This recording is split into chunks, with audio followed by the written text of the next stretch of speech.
Alrighty. Let us get going now, my friends. Hello. It's Monday. Yeah. Right? Yeah, you heard it here first. It's Monday, folks. Let's hear it. That's right. Good job. Hello. Welcome in, folks. How you doing today? Good to see you. Howdy doody. Top of the morning to you. Welcome in. It is post-weekend. I'm no longer drunk on a stupor. And we got some things to talk about. I got some tea. The tea is important. You need the tea.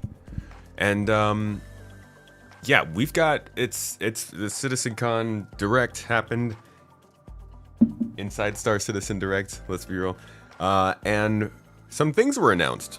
Things were discussed. Stuff happened.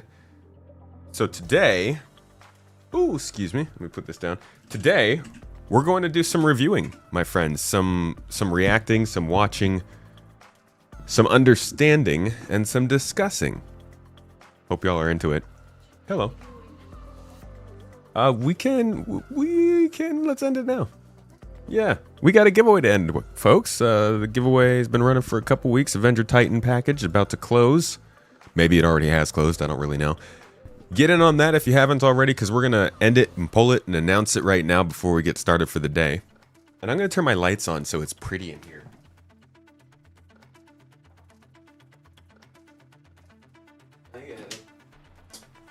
On top of it. And that one. Boom. All right. Now I can live. It's colorful. All right, folks. Who's trying to win an Avenger Titan? Copy of the game. A little cool little scoot multi-purpose ship. Some would say the best starter ship in the game. Those people don't know what the Intrepid is. Comes with a special skin. The Skull Crusher skin, if you're into crushing skulls. Is that your kind of thing? Let us help you. And also get help. Drum roll.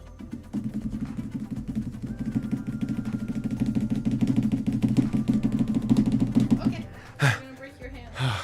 My fingers. Good God. Alright, the it has failed. Give me a name. Jones McZack. Jones McZack. What are the chances that you're in chat, Jones McZack? Probably really low, as they joined with their claim loyalty bonus by being a tier 1 subscriber. Joined with the loyalty bonus? When? How long ago? Because like, On if 26th of September. oh yeah, that was a while. It was like 3 weeks ago. Okay, well, you're probably maybe you're watching this after the fact, and that's how you're finding out. That'd be a little crazy to just like randomly have that pop up in a video you're watching, or we'll just contact you via email, my friend. Before you get to the stream, tell them about how you died in the morning almost because of a Black Widow. Little spider run in. All right, I want to give my hellos. The good folks in chat. Reese, I saw you in here nice and early, dude. I genuinely thought you were gonna be at the watch party. Was bummed, man. I thought you were coming to the Garden Gathering. The Garden Gathering. Shifty and Astro Monkey, good to see you as well in here. Matt Sully, welcome in, buddy. Valis, Tristan, Maverick, PK, Mrs. Tomato, Zoster, no, Zadozer. Is that correct pronunciation? Because that's kind of fun to say. Poppin', Mr. Poppin' Fresh, good to see you, dude. Rig, Zero, Gumbo, interested in hearing what you thought of this show. What's up, Toes Gang? Welcome in, everybody. Thank you so much, by the way, for hanging out over the weekend, watching the live show with us, supporting in chat. I'm sorry I couldn't see everything that was going on, but you guys went a little wild over there. So thanks for that. It's good energies. Musonic dude. Hello, my friend. Javier Dupont. Welcome in. Yui, good to see you. Valentino, Vastin, Death Sweet, and Juke, Mr. Skysquawker. Hello, my friend. Yach. What's the name of the song playing? Sounds like a combination of Justice and Starcadian. The starting song? Is that what you're thinking of? That is... oh, what is that song called? That song is called... I should know it by heart by now. Lonely Earth by Icarus, yes. That's been our starting song for the stream for like 4 years now. Blown away. It just never gets old. It's that hot tea, by the way. Welcome in. Mr. Spider. Good to see you, dude.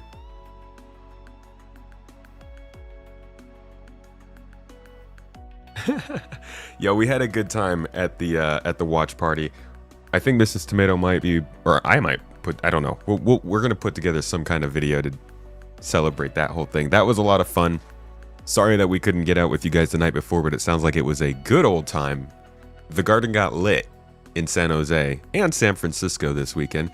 I want to say big thanks and also a sorry to anybody who was in the watch party who maybe didn't want to get doxxed to the whole stream. But thank you guys for being so open and happy to introduce yourselves to all the folks and talk a little bit. That was really cool, and I'm glad we got to do that. Am I attending TwitchCon this year? No, not planning on it. I've never been to a TwitchCon before. Day Casper, you're listening on the bike? Dude, as long as it's comfortable.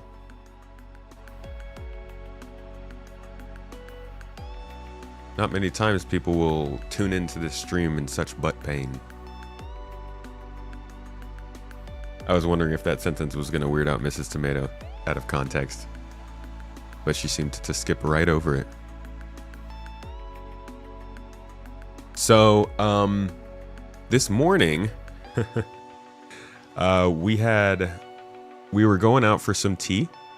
We like to go out and sit in the backyard real quick for a brief tea.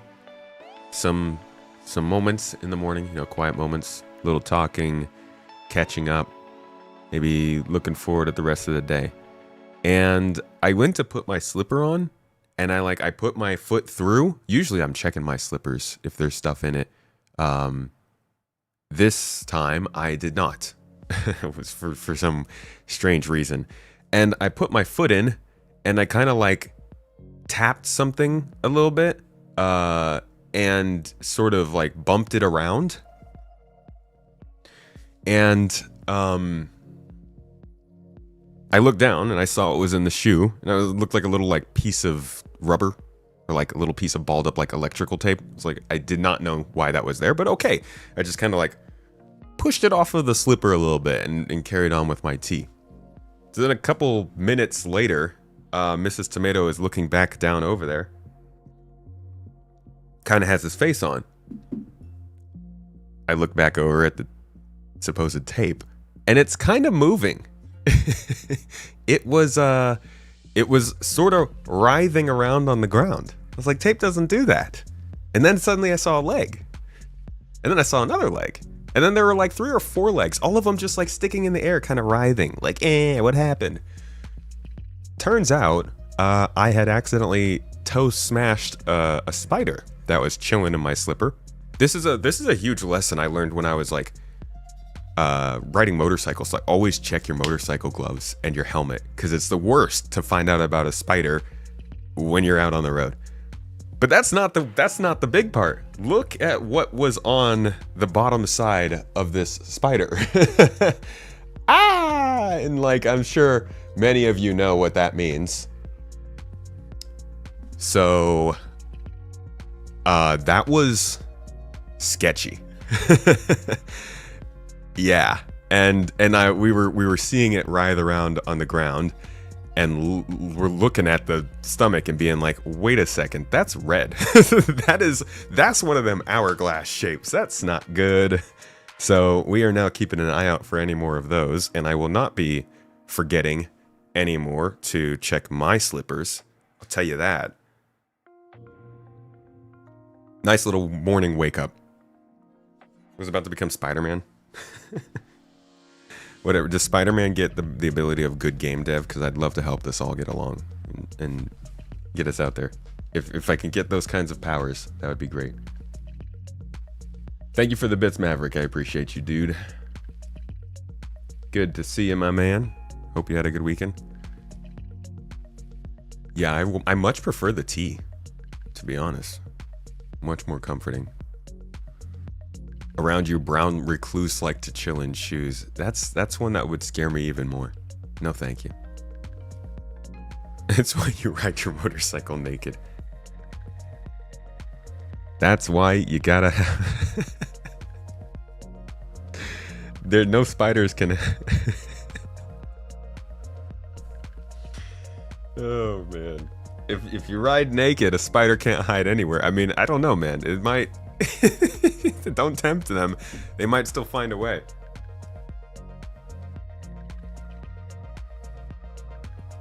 Time to move somewhere cold. We could never. We honestly couldn't do cold. We love the heat. Mrs. Tomato is a big fan of a hot summer with some cold water. Medium tier water. Not too cold. Like Pacific Ocean's too cold. That's kind of the bummer of California. Got a lot of coastline, but your water's really cold. Also, the rest of the state gets really hot. Are black widows native to your area? Yes, I do believe so. You had that happen to you once, but the spider had hatchlings. Oh, God. I've actually been through scenarios where I get more... I've gotten more scared from spiders as I've been more exposed to them. We had this, remember you guys, some of you were here when we first started the stream. Remember the farmhouse? We used to live on a farm. It was a very simple setup. It was like we were literally streaming from a hotspot, like one of those 3G hotspot boxes that you just plug into. And when we were staying there, there was a time when there was a spider on one of the window shades, the blinds, and I don't remember what exactly was going on, but I went to go kill it because honestly it was too... I'm sorry. We try to get all the spiders outside. We don't like to kill the spiders, but this one, I'm sorry. You couldn't get me to negotiate on this one. My bad. But I went and I hit it, and like 50 small spiders scattered everywhere. And that, I kid you, oh God, that stuck with me. Yeah, I think that changed how I react to spiders. Unfortunately, that was a moment. I'll love Australia. Come visit. Promise dog-sized spiders only devour tourists. Listen, buddy, I've seen the encyclopedia of please don't with me animals that spawn in Australia. And you know what? Sorry, it's real far away. I can't make it out there. It's not that you guys have a freaking scary population of animals. It's just the distance. That's why I'm not going out there, of course. Of course. Black widows and brown recluse over any spider in Australia. Yeah, I don't mess with Australia.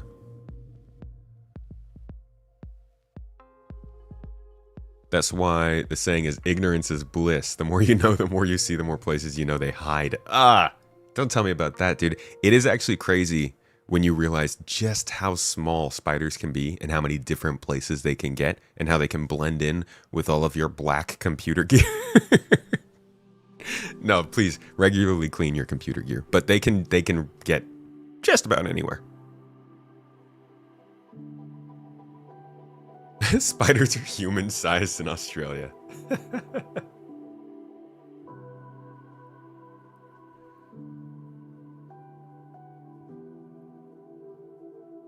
All right, folks.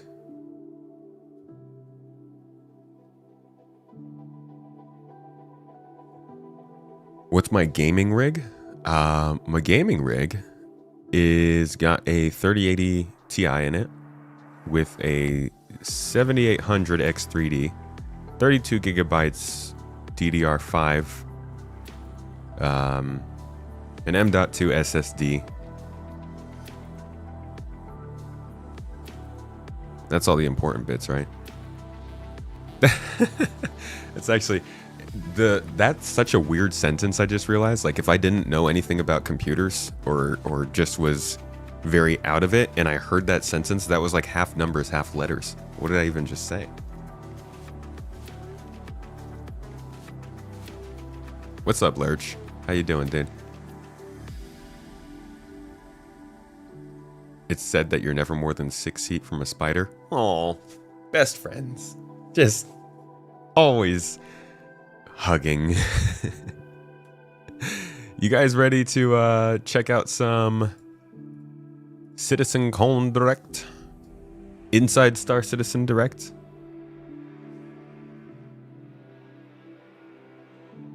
What'd you guys think of it? How did it go for you? Let's get let's wash ourselves. You know, let's get all of our good professional takes out of the way. I need to close this. Thank you. So that we can go into this together and review what we review. Hopefully all our gaming rooms are gonna run Genesis. Hey man, by the time we get Genesis, we'll be upgrading our graphics cards, right?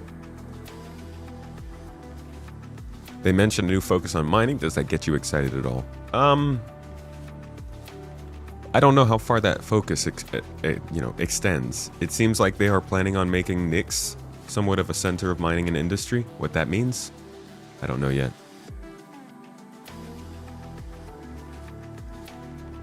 Disappoint, Poppin' Fresh. Excited, but it was your first CitizenCon. You were let down compared to previous years. Oh, as your first. Wait, what? Was this your first CitizenCon? You enjoyed it overall, wish there was more info, but you understand why it wasn't everything you wanted. The entire CitizenCon could have been an email. It was fine. 6 out of 10. It was okay, good for CIG, a little boring for you. Wanted more feature updates, but had to settle for Planet Tech. Best ISC, worst CitizenCon, per that 10found42 comment. Deplorable, give it a 4 out of 5. You wanted base building news of some kind. It was grounded compared to most.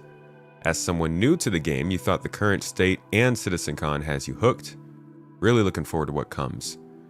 Lurch, you would have preferred if they had started with a segment going over all the things they had shown last year and then telling us why they are not done yet, what is missing, and what needs to happen for it to get done.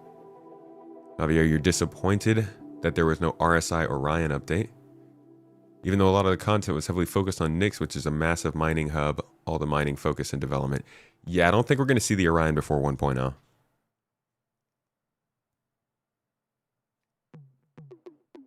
No flight model or QT or econ really bummed you out. You were mad they spent so much money making the employees break room themed and looking toes at a Vassin. You think it was fine, but some of the features they didn't talk about are still at the front of your kind and hope things like engineering are still close. PK, 7 out of 10. You're glad it's minimal effort. They should focus on game development. This was your first CJ and you thought it was amazing. Gumbo, not to toot your own horn too much, but your takes on instances were spot on. Well done, sir. Every sitcon could be an email if they just sent us the PowerPoint. Or the video. Huh? Just email us the YouTube video, please. You started in January this year, Conman. So your first attendance at CitizenCon, you watched previous ones. Oh, I see. Okay. So based off of looking back, you thought this was going to be bigger.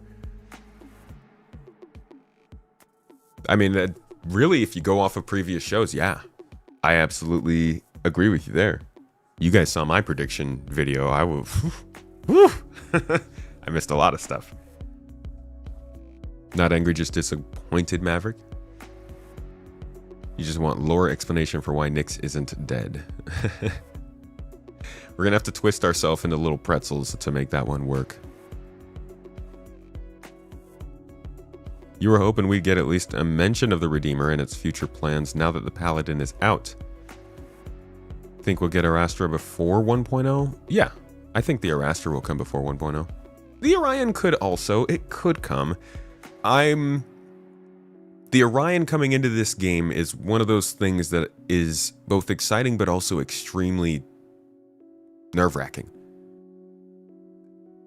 In my opinion, the Orion is one of those things that represents the absolute end game for industrial players.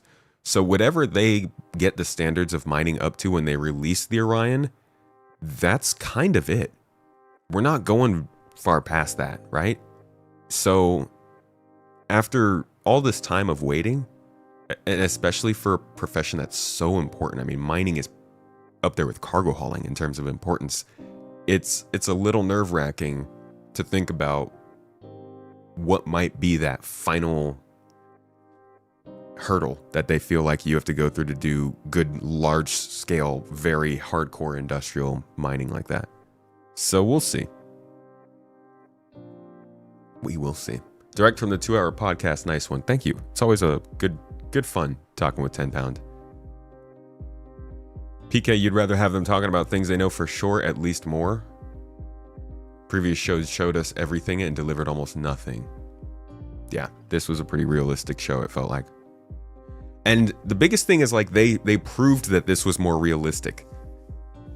The reason people didn't believe before that when they showed features at CitizenCon, we wouldn't actually see them is because they wouldn't be that good at delivering features beforehand. But they just spent 9 months delivering us relatively glitchy at times, but pretty competent, narratively driven content releases. So it's pretty easy to look at the year ahead and be like, well, yeah, if Nyx is going to be here and they're building it out, it makes sense that they could build it out with content drops to us that lets us see it as it goes. So it's not a crazy thing to believe the stuff that they talked about at this CitizenCon, like it would have been to believe that player-run space stations were anywhere near close to coming into the game. There's always something at CitizenCon that felt like the far term. There was always the sense that they were giving us what was in the next year, as well as what they wanted to do 3 or 4 years from then. This was the first year it really just felt like they were like, here's the next 12 months. Even that year when everybody quotes them as saying everything will be delivered in 12 months, Chris said that most of it would come by the end of the following year. He was wrong about that, but even that year, there were things in that show that I think everybody was seeing and being like, that's not coming until 2025 or 26 or 27.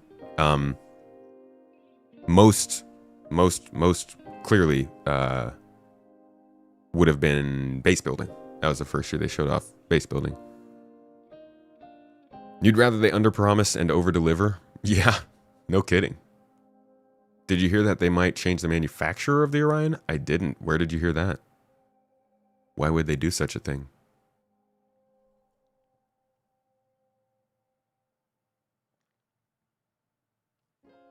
.0 means feature lock and no more database design changes.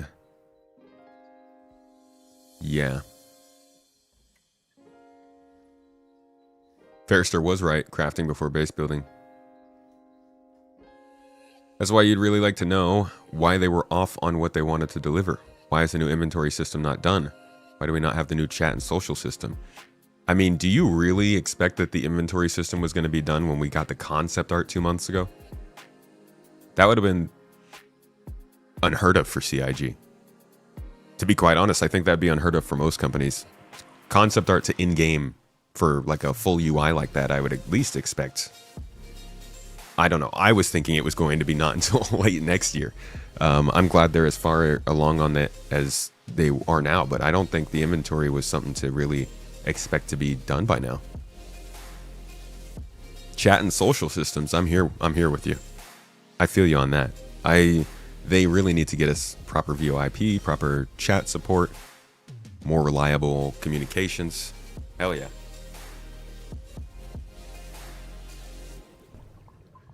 We got inventory system concept art? We did. Yeah, we got it. Remember Star Citizen Live just a few months ago? Would have been... Oh my gosh, which one would it have been? I think it was... this one? Yeah, this. This is the concept art they released for it. Talked a little bit about it. And then at CitizenCon Direct. Oh God, I don't even know what segment they showed it off in, but they showed it working in the dev build. CitizenCon Direct. I don't know. We'll come across it at some point today. It's somewhere in there.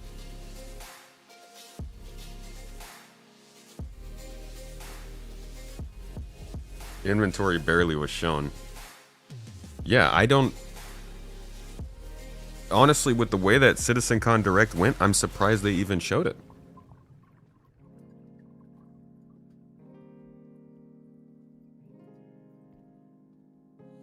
A little optimistic on the inventory. It's just something that annoys you so much. It is annoying. I agree. You really would have liked to hear something about how they're looking at improving inventory system background access. 4 boxes full of loot go missing this patch. Yikes, dude. You're still losing stuff between patches. Nicks before engineering. If you had told me we were going to get Nicks before engineering, I would not have believed you. Think we'll have more quality updates after they lay back on the Squadron 42 development? Yes. Absolutely. But when that happens, I don't know. I think a lot of people would hope that was going to end this year, but I don't think it's going to. I think that we're going to continue on this Squadron 42 focus well into next year. Do you have a different UI static? With all the talk of instancing events and stuff like tactical space battles, SC goes away from player-driven sandbox with NPC agendas, healing if necessary to classic MMO feeling. I think we're still going to have a lot of I think the sandbox, the open world is still very much a focus of this game.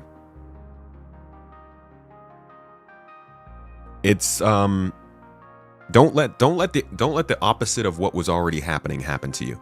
We've gone years with people talking about how there was going to be no place for any sort of gameplay for folks who wanted to be held off. They needed to be private servers and all this stuff. And I don't think it was until maybe 2 years ago, possibly, they started talking more about instancing. But as soon as they started mentioning instancing, I think a lot of us realized they are working on making that kind of stuff possible and recalibrated. They're clearly going for both. I don't think that means that it's going to be quite the open environment we were thinking back in, like, say, 2018. But don't let the focus on showing off that instancing is happening convince you that that is their main goal now. Don't let the pendulum swing, I guess. You stated you talked to some econ guys about similar things to Tony Z's vision. Can you expand on what he or she said? I don't remember it that well anymore because it was CitizenCon 2023, but he was just talking about how he wanted to, they were focused on making sure the game was a network of locations, and every location that spawned up, whether it was an outpost or a refinery or a distribution center or a landing zone or a space station, they all had values of how much stuff they needed or were giving off as producers. And those values would be factored into the economy of the game. And that's how you would basically create this supply and demand across the game. And make sure that there are realistic contracts and things that are spawning based on what's needed throughout the game. But that was 2 years ago now. So I don't know. You are glad that this CitizenCon, they focused on largely new upcoming stuff as much as you want engineering to land. They've talked about it to death. They have. I'd love to see it in game, but they have talked about it a lot. Maybe now they can drop us a Spectrum update on it, perhaps. You think the most recent cargo hauling event shows how and why they could use instancing to help them tell an uninterrupted story without people screwing with each other? I would definitely want them to absolutely not instance outposts. Big locations like distribution centers, underground facilities, the municipal works and things like that under cities, even space station things, yeah. But if something is exposed to the outside world, like an outpost that has open views to the sky, I don't think they should be instancing that stuff. I think in that case, you need to be using in-game methods of protecting the people. If people are going to drop bombs, put a turret down that shoots bombs out of the air 100% of the time. If people are going to come in with their ship and they look like they're ramming, I don't know, come up with something. It can break freaking physics for all I care, but it's better than instancing a playground, a park out in the world, essentially. You mean using instances for certain things to help giving certain experiences? I do agree with that. We all enjoy certain experiences. Instancing as a necessity has become apparent as the abundance of griefers and hacking tools have increased.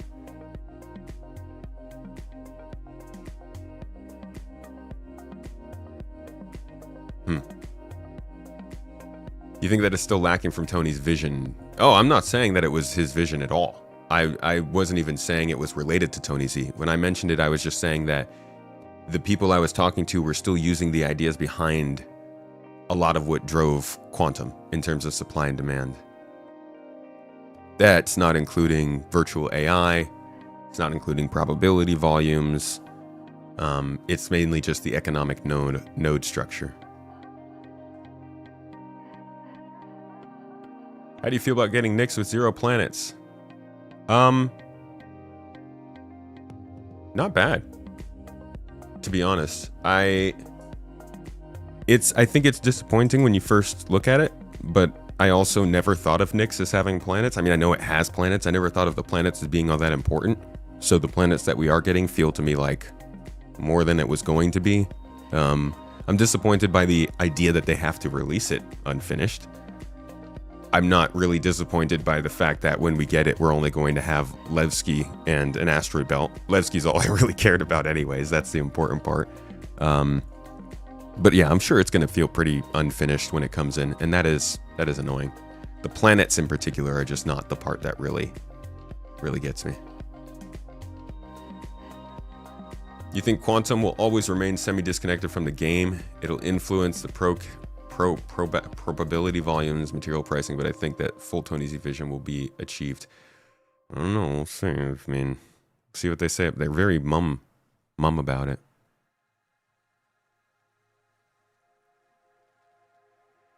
The ship from the Silhouette video with the Corsair wing that nobody could figure out it's a Gray's kit bash. I saw that theory. I honestly don't think that's a bad one either. Yeah, that could definitely make sense. Somebody just ripped apart like the Caterpillar command module, threw the bottom of a Reclaimer landing gear on it, and then put a Corsair wing on the side, threw a couple thrusters in the back, called it a day, slapped it. This thing will carry you 45,000 kilometers before it falls apart. Guaranteed. Yeah, I wonder what they would even call it, but definitely I've seen the idea that the mystery ship that we can't quite place our finger on what the heck it even looks like could be the one. It could be a Grays. We'll see.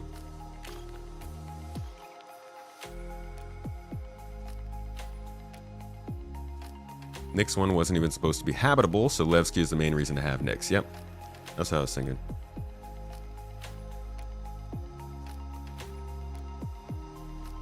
Oh yeah, the planet Nyx 1 is definitely off, logically. You can spin it, you can spin the lore, you know? There's all kinds of reasons that you could say people wouldn't settle on a planet like Nyx 1 back during the Meza regime, but over time you would think people would have settled there, and maybe there will be settlements and outposts there. I don't think it's going to be an untouched planet when we get it. Everybody saw the Planet Tech demo and is assuming it's just going to look like that when it's delivered. I'm betting there's going to be plenty of outposts and buildings and ruins and pirate bases and all kinds of stuff on there that shows that it has been used over time. And you can always come up with the idea that, well, if they were going to settle on that planet, they'd get wiped out by the Mezers because it's easy to find and that whole thing. But at the end of the day, yeah, I realize I'm going to have to suspend more and more disbelief for us to have all these star systems with bright teeming planets. Maybe we have a few more dead worlds as we move on. All right, give me 1 second, folks. I will be right back. Have a good conversation with Mr. Chair here. He's a nice guy.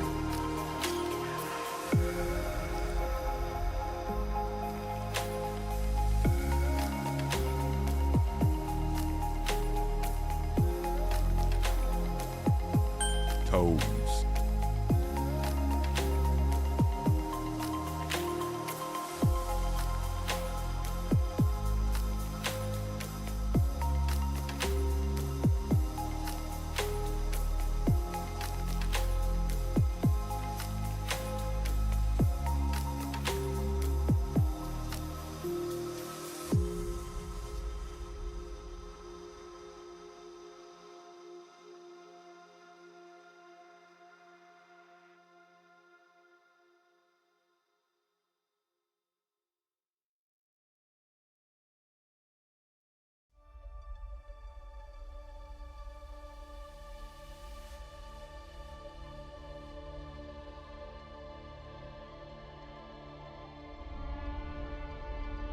All right, cool. Went and bothered Mrs. T for a bit. Hoffy, hey, thanks for the sub, mate.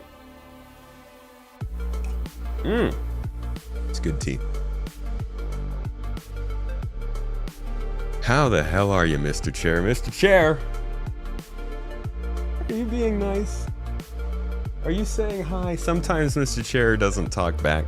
I've been trying to tell him, like, hey, buddy, if people talk to you, you kind of got an answer.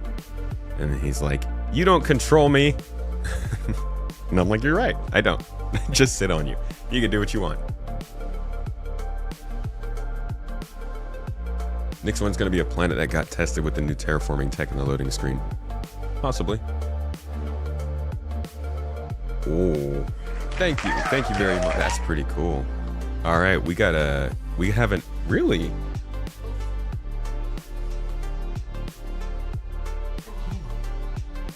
For CitizenCon? The last release, yeah. Okay. So we just wait a second. We did. Oh, the Qubit, dude.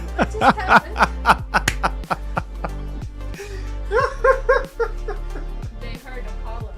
I was like, oh my God. Mrs. Tomato was literally telling me what we were going to give away if we passed the goals today. And then I was about to look up and be like, okay. Yeah, we're going to start. And then I look over and I'm like, wait, when did all these subs happen? Freaking Cubans over here dropping 10 subs out of nowhere. Where's my eraser? Thank you, dude. Appreciate you. Kicking off the Toes gang today, this week. Mrs. T. Sorry, just... It's fun to say Mrs. T. Hey, Mrs. T. Thank you, Cubit. Oh, wait. No, it was 20. We appreciate you, my dude. Roker, thank you for the Prime sub as well. All right. Say bye. Thank you, Mrs. Tomato. Bye. Yeah, you just dropped 20 subs over here. That was, wowzers. Anyways, what she told me was that we have a saber to give away. I don't know if that saber comes with a copy of the game. I think it may. It very much might. But if we do pass the YouTube goal as well, then she'll be starting that giveaway today, I believe. Sorry? It does, she said. It does. All right. And LTI. What? I like LTI. I don't think LTI is as big a deal as they make it out to be, but it's pretty nice. Who likes free things, you know? I like free insurance. Free insurance is great. Yeah.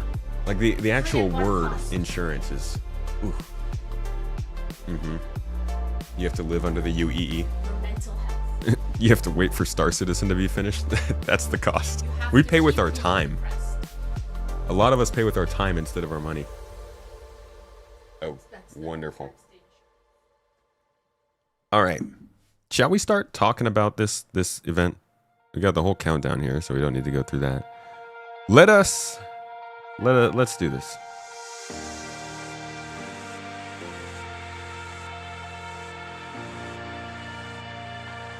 Oh, by the way, before we jump straight into this, sorry, last thing. I did release the podcast with 10 Pound 42 going over CitizenCon earlier today. You guys can go check that one out. Give a little shout to Mrs. T for putting that together and publishing it. But we have another podcast planned, and in about 4 hours, I'm going to be linking up with Luke Stevens, and we're going to have a little discussion about Star Citizen from the inside and the outside. Kind of his own coverage of it, how that's been going, obviously how the community and people have been seeing it.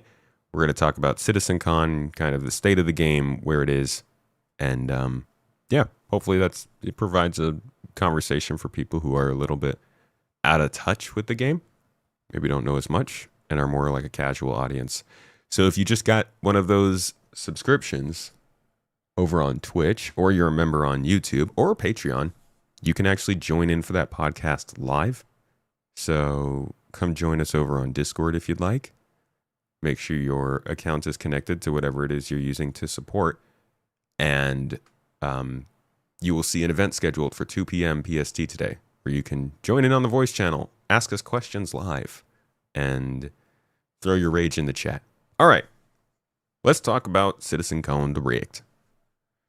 How did it go?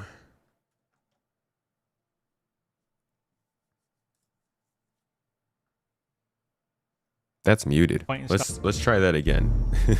We're gonna start here with Chris's address in the beginning. Like, they had to get him on camera. Quickly rushed him off, but he had to come on. This year has marked a turning point in Star Citizen's history. We have finally moved past the question of whether we can build an architecture to deliver a universe with incredible detail at massive scale, seamlessly, and where thousands of people can all play together. Server meshing has been working pretty much flawlessly at scale for the past 9 months. It has brought a more populated and active verse with up to 700 players online and in the same space at once. It's greatly increased server performance and delivered a much more responsive player experience. I couldn't be prouder of the team. They delivered something no other online game does presently.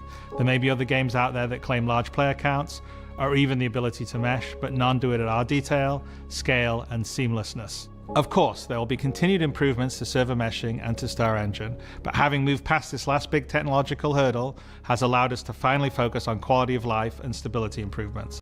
But what about dynamic server meshing, man? What about the magic? Come on, tell us about that. What's going on there? Something that has long been overdue. We're about to deliver our 9th patch in 10 months, with content that has brought Star Citizen storytelling into new and exciting directions. We pushed more than 24 features and more than 2,000 bug fixes. And while there is still a long way to go, the game has gotten more stable, performant, and fun as a result. We see this in player metrics. More of you play every day. The daily average users is up 45% from last year, and your play time is up 50%. Yeah, but what is it though? What I mean, I absolutely believe that this year, there's no way this year is not getting better player counts than last year. But I would love to know, like, ballpark at least, what the unique dailies into the verse and stay there longer than ever before. Trying not to move his hands. Vastin, was it you sitting behind me that said he was like tied up?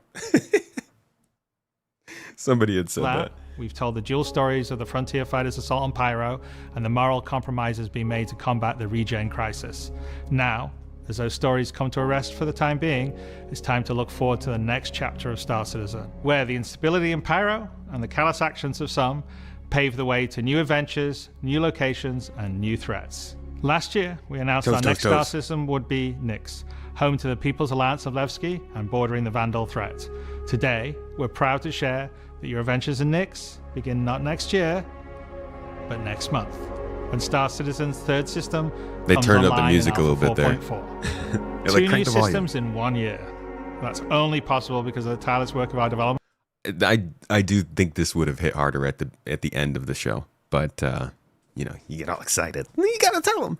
Teams, server meshing, accelerating what's possible, the support teams behind the scenes, and most importantly, all of you. Now, I do miss that we're not all together under one roof this year, but in many ways, we're more connected than ever. Across the globe, many of you are gathering at watch parties, 9 of them with our developers in attendance, and countless others springing up in communities everywhere, and all happening simultaneously today. So even if we're separated by oceans and continents, we're bound together by the same passion for space, for discovery, and for this incredible universe we're building together. Whether you're at home or alongside your crew at a watch party, grab a drink, sit back, and let us take you inside our up-and-coming plans for the next year of Star Citizen. And actually, genuinely, I think they actually hit that with this show finally. It was stuff that all looks like next year possibilities. But yeah, that was kind of the only bit besides the closing that we saw from Chris, which is how it's been for years now. They have very much moved away from him driving the show. Maybe he gets to be heavily involved in planning it and formatting and all that stuff, but he's not really in front of the camera that much anymore. And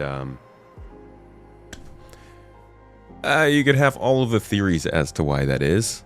I think it certainly helps them manage expectations and hype.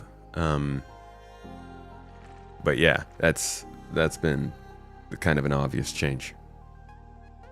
10 pound 42 is your spirit animal. Spirit aminal. Love the guy. Could not really watch the podcast with 10 pound 42. You two were making everything more negative than it had to be. Like crafting, they said the start will be small and you made it out to stay small. Huh. Well, I didn't mean to make it that. I don't know. That's fine. You don't have to watch it. Consider who I am. I know that they're not going to keep crafting small. But if it came off like that, that's too bad. This took them about 5 weeks to make. He kept going off script and explaining things or mentioning dates. He would get all the way through it in one take, and then at the very end, he'd be like, "And I'll see you next year for base building." God damn, freaking cut. Start it over. He said something. He said a date. You think next year they could do the same thing they're doing now with Nix in the next system? Yeah, I think so. I think sounds like that's the plan. Shook Chris's hand at 27 CitizenCon. Bro is passionate as... Yeah, he's very passionate. You thought the podcast was very reasonable and realistic? It's two dudes talking games. It's it'll definitely have its emotional moments, I guess. Think you and 10 were being very realistic with your assessments? Yeah, I don't know. It can come off differently to different people. Take a posy pill.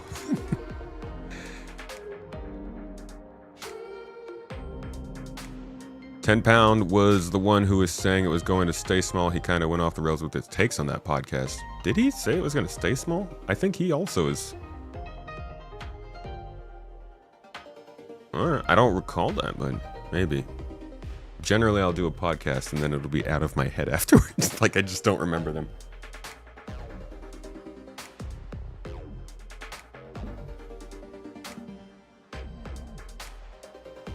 Able to change his mind on a few things during his stream today. Did you bash him over the head? Shut up, £10. Get it straight, £10. No, I'm glad the guy started streaming, though. He's got a lot of good things to say, and it sounds like he's been enjoying it. Okay. Welcome to Nix. Welcome to Nix. Really, it's like, what is this? This is like 30 minutes of Nix stuff. So I'm thinking there's also a Nix segment back here. I'm thinking we pick up on the highlights of Welcome to Nix. I guess we could watch the whole thing, but it's long. Oh, I'm still recording this.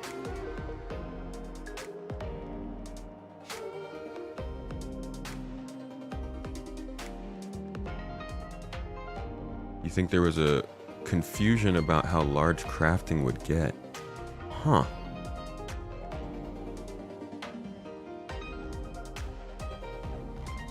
You think what he was trying to articulate is that most of the features we get come in small and stay small for a long time. Not gonna lie, I missed the conversation hinting at the idea it would stay small for a long time. Outside of like the possibilities of it, because it's happened. I don't know. Do you think Nix will take the entire year to complete? Dude, I don't think Nix will be done by the end of next year. In the same way that Stanton's not done, right? I think there's going to be tons of stuff that they're adding to these systems over time.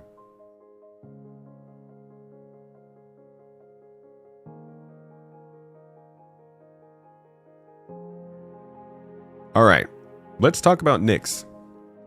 So this is going to be a deep dive. I was going to try and do a shorter segment on this, but maybe we could do that a little bit later. So this one's going to be a little bit longer, but this is going to be a full look at what they're telling us about Nix. That includes the actual system of Nix, Levski, and that kind of stuff, as well as the first introduction to what we're going to be doing when it releases next month. So Nix is coming out in November. It's not coming out complete. To be genuinely honest, I don't care about the planets that much. It is a bummer that it's coming out incomplete, but I think we're getting the most important part, which is Delamar. So this is going to be their explanation of it. We will tune in with our own commentary and all that jazz. Hope you enjoy.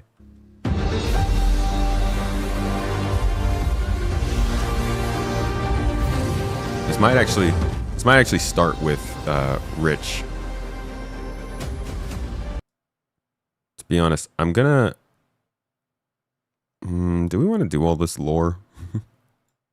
This next era of our universe to life.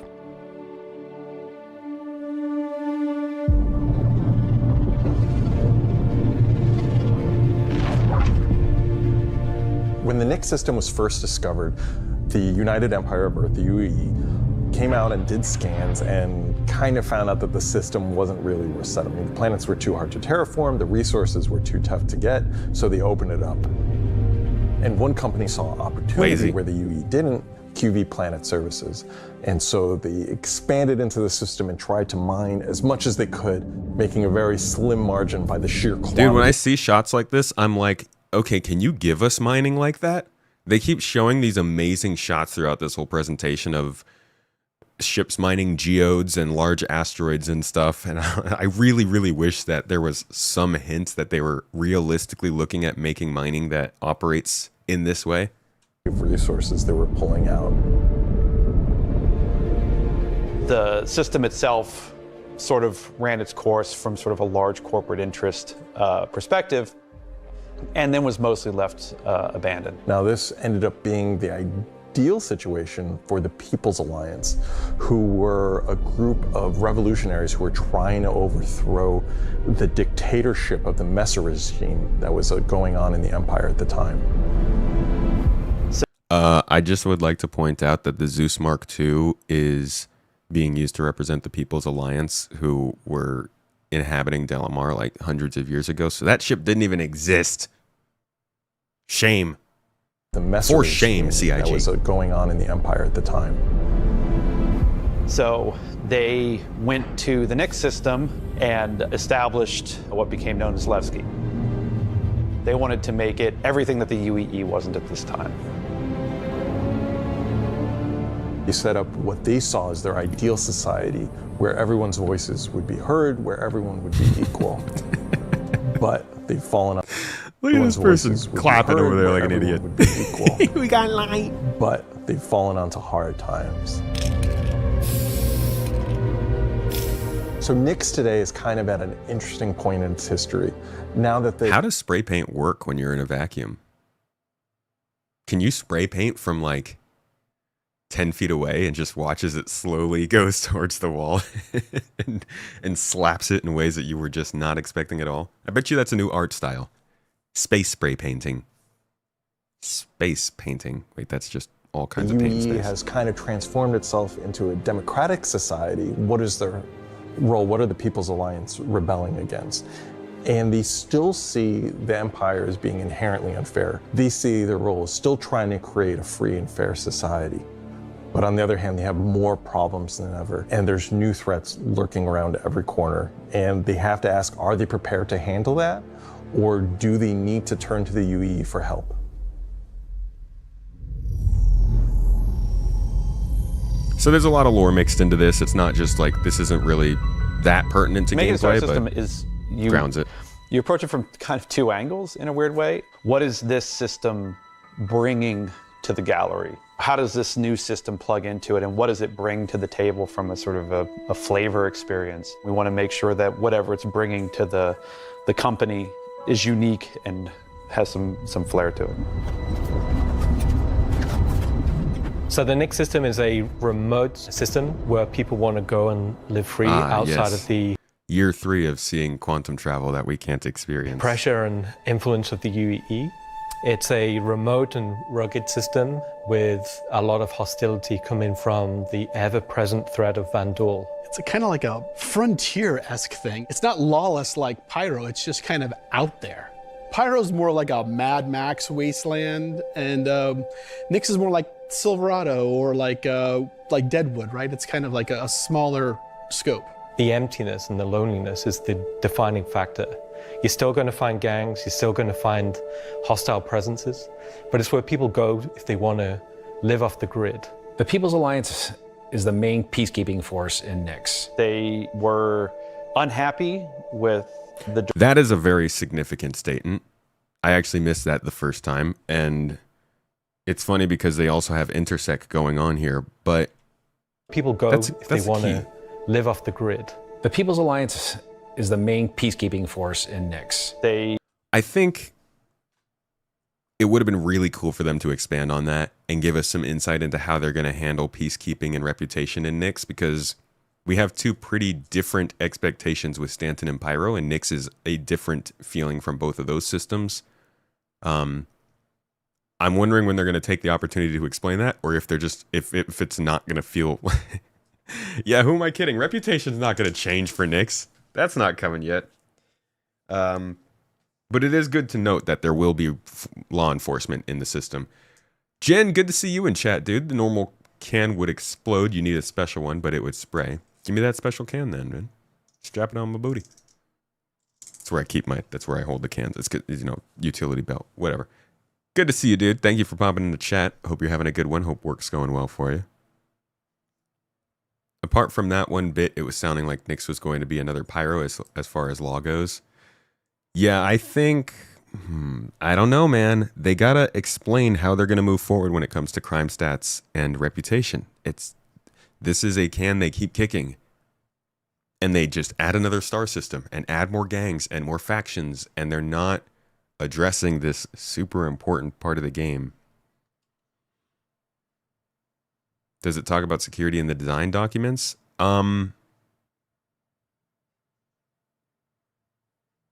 No.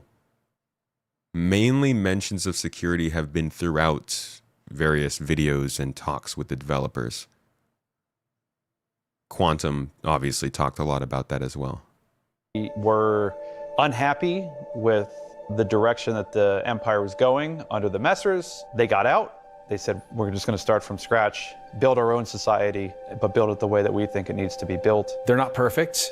They're just people, but they're doing their best. They want to help keep Nyx safe and make it prosper. They are trying to do the best that they can, but are faced with the realities of dealing with people, which is tricky. The Pyro star is quite a warm star. Stanton star is quite neutral. And the Nyx is a little bit cooler. The system has its star, and it has this dark, really, really dense gas, sort of nebulous cloud. And it has points of light scattered around it, and those points of light in this gas cloud is really, really hazy. So because Nyx is bordering Vandal space, it was important that we have a gap in the Nyx gas cloud where you could sort of just, in between the clouds, see a piece of the Vandal space. It feels so close that it's even like protruding some red light. The level designers are using it as an actual visual indicator of where to place more dangerous POIs. So if you point your ship... I'm like mixed on this because it feels like they're trying to do this with every star system now. This is how they treated Pyro as well. It's a cool idea, and if they use that as kind of like the further you get in that direction of Nyx, the more dangerous things get because you're getting closer to that jump point.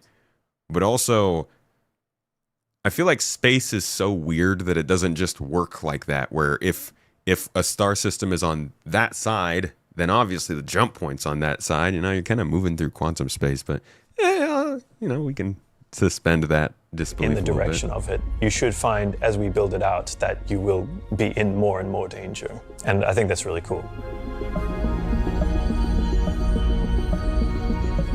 To give more atmosphere, I was testing out adding some sort of space snowflakes, essentially. So when you look towards the sun, you can sort of see that sort of like sparkle. But then when you look away from the sun, you'll see the reflections and sort of like little glints of light. We are the space snowflakes. For the jump points in Nyx, we'll have 2 on this release. We'll have one from Pyro to Nyx and one from Stanton to Nyx. It should be going from Nyx to Castra, but we're essentially bypassing Castra temporarily. Hey, we want to make sure you can get there any way you want. Galatian Belt is a huge asteroid belt that is in sort of the middle of the system. Glacian Belt is a combination of a bunch of technologies that we already had. The asteroid fields we use for planetary rings and the gas clouds, and it's combining them to make something completely new that we've just not seen before. It's full of resources that are still left unharvested because it's kind of a tricky spot for mining. It's not the... This is all pre-recorded. I really hope they know we're going to pick this apart, you know, when they're saying things like, it's a very difficult place to mine, it's got valuable resources. They got to be careful when they're mixing lore with marketing. They're trying to tell us what to expect from Nyx. If they're telling us all this stuff about the environment and the mining and this and all these things, and then they release Nyx and it's like it's the exact same minerals that are in Stanton. it's gonna be so freaking disconnected. I will be genuinely frustrated with this whole freaking thing if Nyx comes in and it's not actually different from the other systems. Otherwise, what's the point of adding another system besides hype? Easiest place to go. But that means that there's still a lot of opportunity for independent miners to go out there. So the There he is, rocks in Nyx mining a are huge bit asteroid more again. sharp, like sorts of like icy look, rocky, cliff-like, very different from those in the Pyro and the Stanton. One of the big differences too is all of that extra added movement that just adds a little bit of extra flair. It's also a good hiding spot for people who are trying to elude capture, maybe set up ambushes, that type of stuff. Always feel way more interesting flying in those spaces than just, you know, through empty void. And as we build out the Glacian Belt over the next year, lots of places to put new content. Delamar is a very large asteroid in the Glacian Belt that QV Planet Services had built a mining base on that got taken over by the People's Alliance and renamed Levski.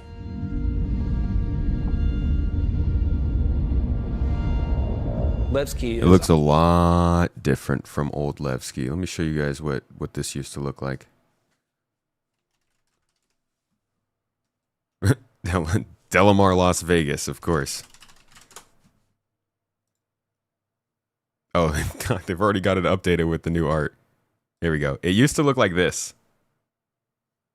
The gas clouds weren't even gas clouds. They were just like 2D textures floating in space around. They just made it a very small planet. So like they put asteroids floating around it, and then they created this tiny little planet. And it was pretty cool because the planet was so small that you could get high enough in the atmosphere, fly fast enough, and turn off your thrust, and you could just orbit the planet. Or the moon, whatever you want to call it. But this is the first place we ever landed with planets all the way back in the day. This is the very first time we actually got to go there. But this is what it used to look like. It was a lot less blue. There's some concept art. And then the actual first time we saw what they wanted it to look like at its finished point is a really old video they put out. Way back.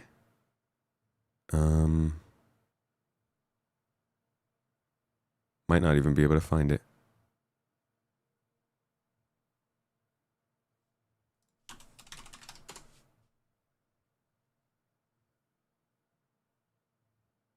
Here we go. I think this is going to get me a copyright warning. But you can see, like, they had this idea that it was deep inside an asteroid belt. Just asteroids and stuff all around it. Gave this really cool sense of, like, you could tell there was no atmosphere. Everything is floating around. And I think from there, you know, back to this, obviously it lost a lot of that feel, but they weren't really trying that hard with this. So it makes sense that what we're getting now is a lot more like an asteroid in an asteroid belt. First and biggest social outpost for Nyx. It's kind of like the place where you stop before. And also, listen to that. Levski is our first and biggest social outpost for Nyx. So Levski is the first and biggest social outpost. Definitely making sure to leave unsaid there that there will be other outposts and things of other sorts. So Nyx 1 will probably be inhabited, like you guys are asking why isn't it? It's kind of like the place where you stop before you do your panning. So it's kind of a San Francisco before you go out to the gold rush. It's going to be the central hub for trade and hauling and all of the commerce within Nix and also from Nix to other systems. But it does have a CD underlayer to it. Over the years, you're sort of improving the generation method of those asteroids to culminate towards this specific point to make large, explorable location. When you fly towards the Levski, you see this huge gas ring around it, scattered small, mid-sized pieces of the asteroids. Well, Levski is immediately apparently unique by the fact that it's a facility clamped onto the side of an asteroid. The breathtaking views of looking into the belt instantly gives it a unique charm and flavor. As you approach, you'll initially see a very dramatic borehole that goes... Yeah, dude, it's completely different. Let me see if I can find a video.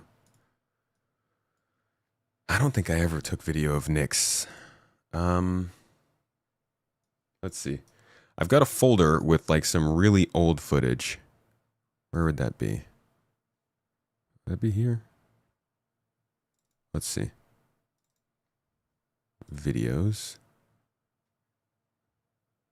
This is like this is back when I first started doing YouTube stuff. I don't use this folder anymore. YouTube footage? CIG videos. Ooh, that's not going to tell us much. Nix. Nope. I did. This? Is this Levski? Yeah, no, that's underground. Look at this. This is all, man, this is probably taking so much of my storage.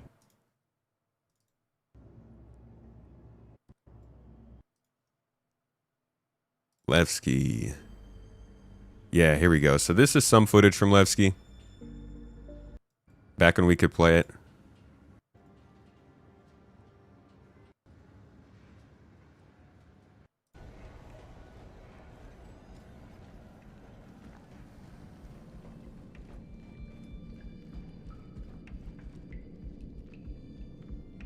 Guess I was doing a whole bunch of just getting clips, so it's really just me looking at a bunch of stuff in Levski. But you can kind of get an idea of it. It's very much, it looks like a Star Citizen environment.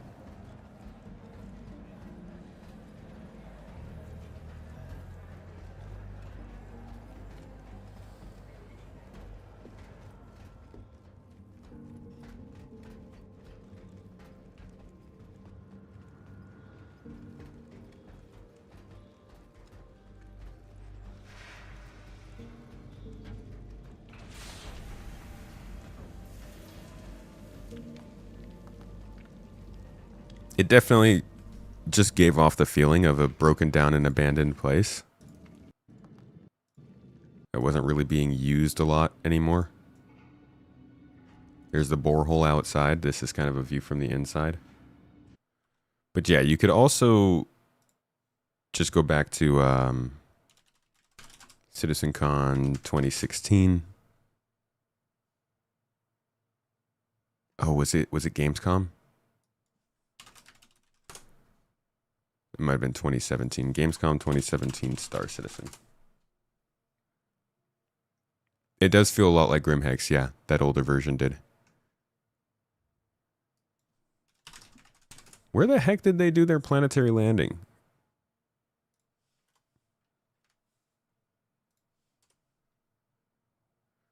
Pretty sure it was Gamescom.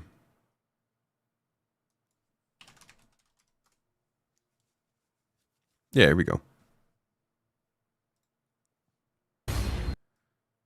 So this was the first look at Delamar. Distance on the planet. The horizon line is the actual real horizon line. So the guys in Frankfurt that are doing this, the entrance. See, so this is what CitizenCon used to be. Chris would just stand up on the stage and talk about stuff that was going on in front of him. They're pretty genius. So, you know, Marco Cabetta and Carsten Wenzel are sort of the leads of that, and a lot of this is all their baby. So as we as we slowly pull down, we'll start to enter the atmosphere. And as we sort of start to enter the atmosphere, you sort of see the atmospheric head come in and go up. And also the old sprite for fire on the entry.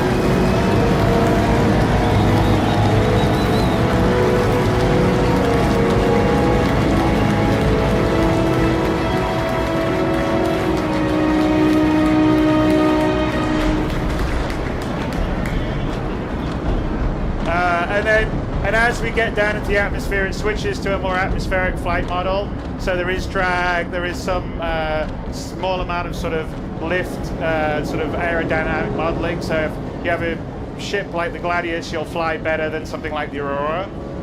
So here we... He's talking about control surfaces.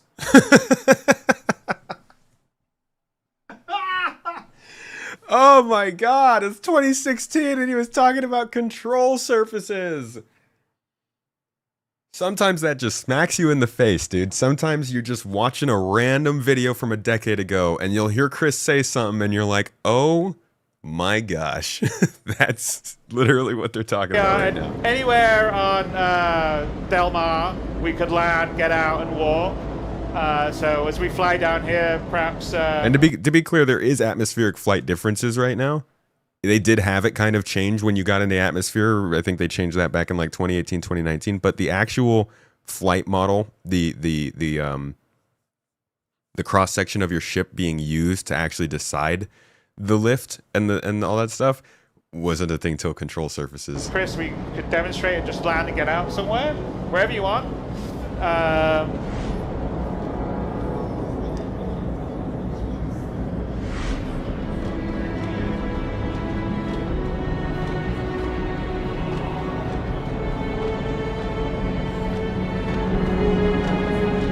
Very big moment.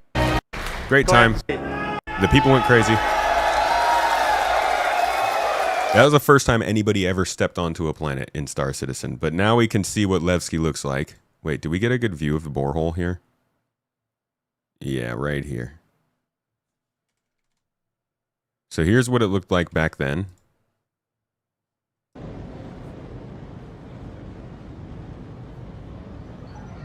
So, switch it. Switch it, Jared. Oh, don't get me wrong, guys. Look, I laugh when I hear that he's talking about control surfaces. Yeah, it's a bummer that they're talking about things that are like being implemented now, but I have nothing but absolute love for the fact that they've kept a lot of that stuff consistent over the years. That's why I do all of this, looking back at documents and videos and things, because it's good to find the references that they make and make sure they stick to it. The fact that he looked at Hurston in what, 2017 CitizenCon, I think it was, and said, yeah, someday we're going to have the ships flying around and blowing up water behind them. You'd listen to that and you'd be like, okay, sure, that'd be great, but like, I doubt that's going to happen. And now it happens. Doesn't matter. It's not that important a feature. But I like that I can follow Star Citizen for 7-8 years and see those things not disappear into the Netherlands and actually get delivered. A lot of stuff has disappeared and not come around yet, but these are the kinds of reasons when I do look at some of the stuff and think to myself, I could definitely still see that. Granted, then there's also the flip side of like, you have to consider that some of the stuff will actually disappear. I just like that a lot of it doesn't. No, point of view, Jared. Pilot, Jared. There you go. Okay. Oh, and that's literally the ATC that they've been talking about. But yeah, look at this, dude. Look at the borehole. What it used to be. Just in the middle of this valley. Looking a little... This is way more detailed now. Granted, that's, 9 years difference, so it should be. The Netherlands? Did I say Netherlands? I meant Netherrealm. Yeah, the Netherlands, dude. They're going on a vacation. All the way through the asteroid. You will also see growing out from there and alongside Levski, there will be landing pads along what I'd call the spine. Lots of industrial pipes and transport systems to bring out the refined mining materials when it was a mining station. You know that? Before we were using an actual planet, so we had all of the space available to place all of these structures.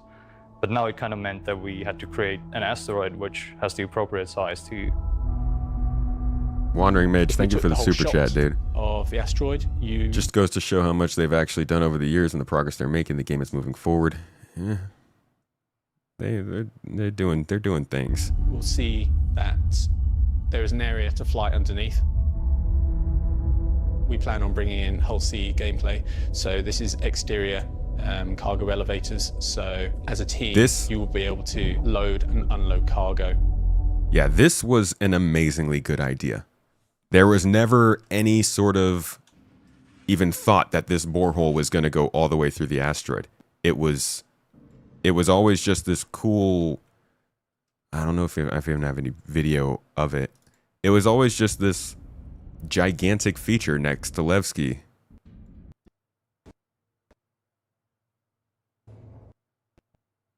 No, I don't think I have any. Oh, this video is going to be very relevant in a little bit. We'll come back to this clip. But it was always just like this huge hole in the ground, and then you would go to the bottom and there'd be nothing there, and then you come out the top and be like, okay, maybe there's nothing to do there. Now it's like it goes all the way through, and they have this whole sea, large scale cargo hauling stuff on the other end. Really, really, really hope that above all else, Nyx comes with some really valuable minerals and a lot of means to need to move them back to Stanton. Make them super valuable, high quality, unique minerals that only sell well in Stanton, and make them in high enough quantities that people actually need to store them off at Levski, right? Once you find people storing stuff at Levski, then you have to start paying people to transport them. Well, you need to pay people to escort those transports. Enough minerals, enough payment, it could actually be worth it. It could actually be a thriving part of the economy of Star Citizen. But that's a big if. There's a lot more movement on the exterior, such as the cargo trains going around tracks. It's now going to be fully EVA-able. There will be walkways around the main. Can we stop the fighting in YouTube, guys? Just stop talking to each other, please. Thank you. Landing zone to walk on using gravity plates, but you can drift off and kind of go wherever you want. This has got to be a sport, right? How could they live at this place for hundreds of years and not make this a sport? They can explore fully the whole place, which is great.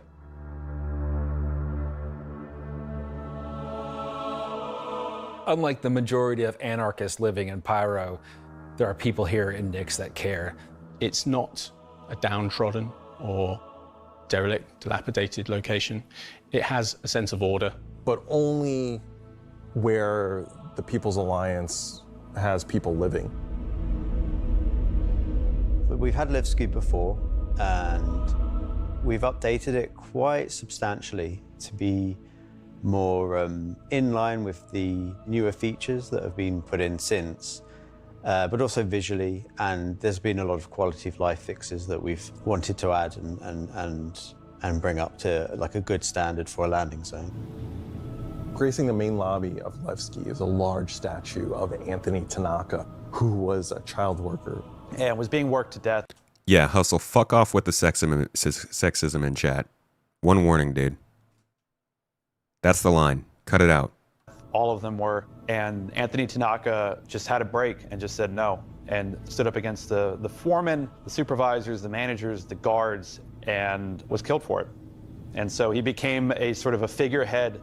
And kind of was one of the linchpin moments in seeing the fall of the Messer regime. They shot a kid in the head. They weren't great people. Like, I get it. You shoot kids in heads, you go and you take over an asteroid and make a home somewhere else. Who likes getting shot in the head when they're just working as a 15-year-old? So if you take the elevator up to the top deck, you'll... Oh my God, guys on YouTube. I'm gonna freaking time you out. Stop. God. See the top view and the cargo area as well. So you can go through the cargo shop. You've got your normal kind of cargo needs. You'll have ability to trade and buy your tractor beam and other gear that you need.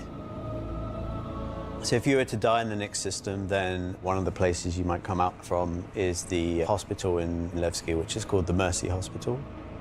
So Mercy Hospital is just basically, it's a local med station for all the residents of Levski, anybody traveling through the system. Again, they're trying to provide as good medical.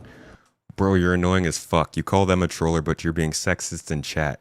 Just like, stop talking for a minute, bro. Just stop talking. Just take a second. Just take a break. Help for people as they can. Christ. When you arrive at the HAB's location, you'll be presented with a lobby, elevator bank, and then you will take that transit to the HAB room.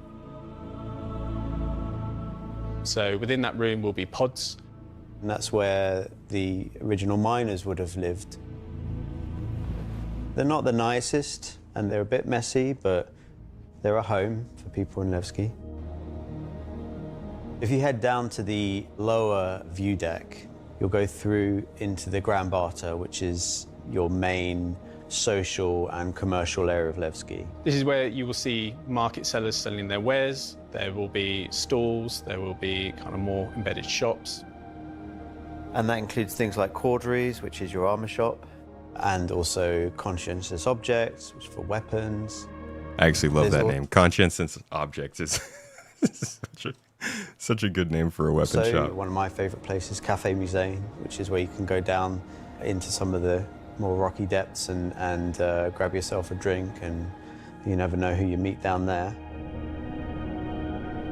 If you explore a bit more around the Grand Barter, there's other routes around and little side passages. There's another shop that's away from that area called Teachers. Teach's Ship Shop is basically where you would go if you were looking to pick up a used ship, buy some ship parts, fix up your old ship, find some new stuff, sell some scrap. We've closed up Dumpers Depot for Levski, and everything that used to be sold there will now be sold at Teachers. Another new area, as well as the cargo shop that we've added, is the refinery deck for Levski. That's where you can take your processed goods, not just from Levski, but from the rest of the Nix system, and refine and sell those goods there. As a lot of the content next coming releases for Nix is going to be mining related. So it's super important. Whoop, say again. Wait, hold on. I'm sorry, I talked over that. As a lot of the content in the next coming releases for Nix is going to be mining related. So it's super important.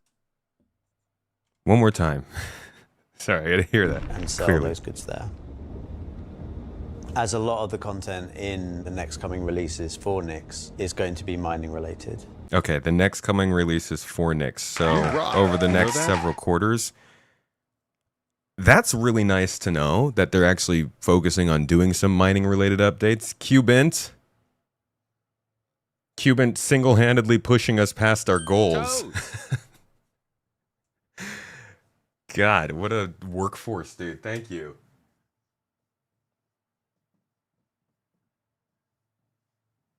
This man's just triggering giveaways over here in chat. I appreciate you, buddy. I hope you're enjoying the stream, having a good time, getting some good talks in, some good chats. Much love. Give a shout, give a thanks to Cubant if he just gifted you a membership on YouTube. I'm sure Mrs. Tomato will contact us shortly about a new giveaway starting. So it's super important that Levski is a really nice hub for mining type of gameplay. So we're really happy to bring Levski back into the game. It's been gone for quite a few years now. I think it really provided a unique environment of it's run down, but the people who live there love it and are working their hardest to make it a great place to live.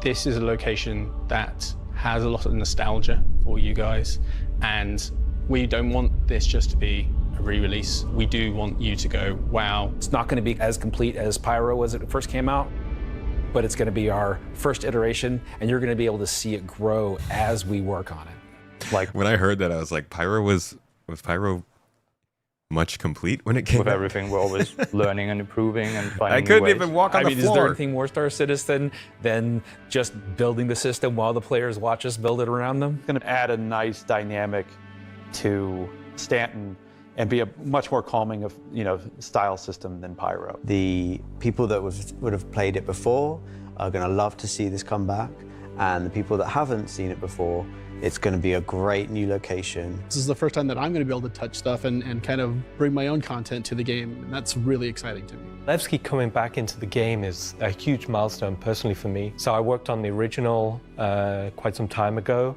so seeing it come back and updated and improved and better is fantastic.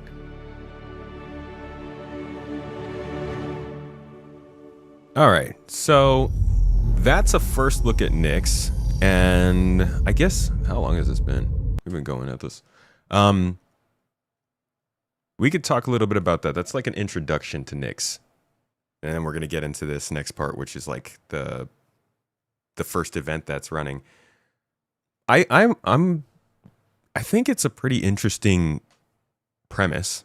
Update Levski to be basically just like a regular landing zone, and then make it more valuable because it has certain factions and minerals out there. It makes a lot of sense.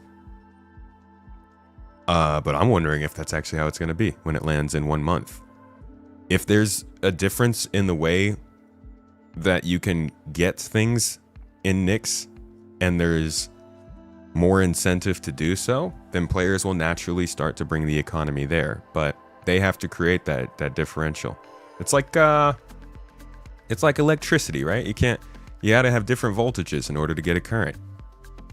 They need to give us the means to start exploring out there and moving around and all that stuff. And also there's a line that gets said in the Planet Tech part that really bugs me. When he's like, this is a big part of what exploration is for us. Go out and find a place to place down a base. And I'm like, dude. It's hard to imagine that they haven't noticed the conversation around exploration gameplay and what it could represent and been more careful with the way they script these things. Guess that's why, even though this is all pre-recorded, it's still, still take the things that are being said with a grain of salt, because why would exploration be a large part focused about finding a place to put a base? That's certainly part of it. It's definitely, you got to find a good spot with good resources and stuff, but I don't know if I'd say large part. I mean, I hope not. There's got to be more interesting things to find out there. Don't they have a perfect planet across the way? Why are they loving on an asteroid? The planet itself was not a good place to consider going when they settled in the asteroid. So basically, when they got there, there was a mining facility on the asteroid, and there was, I don't know, I guess nothing on the planet. I don't know what was on the planet, maybe ruins and stuff. And they settled in the asteroid, partially because they were hiding, partially because the whole facility was already there. It's not great for resources, I'll give you that. But if the infrastructure was already there and it's closer to the mining and stuff, then I guess it could make some sense. You don't think it will be certain materials, you think it will be quantity, and the more quantity will be focused on larger refining, and thus more shipping of cargo for the refined resources? As long as there's a lot of money to be made.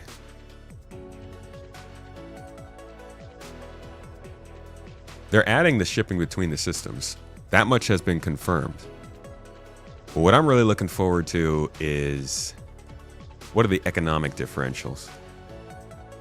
Either way, this has been a first look at Nyx and Levski, kind of a bit of how it's changed since we knew about it, and it's coming next month.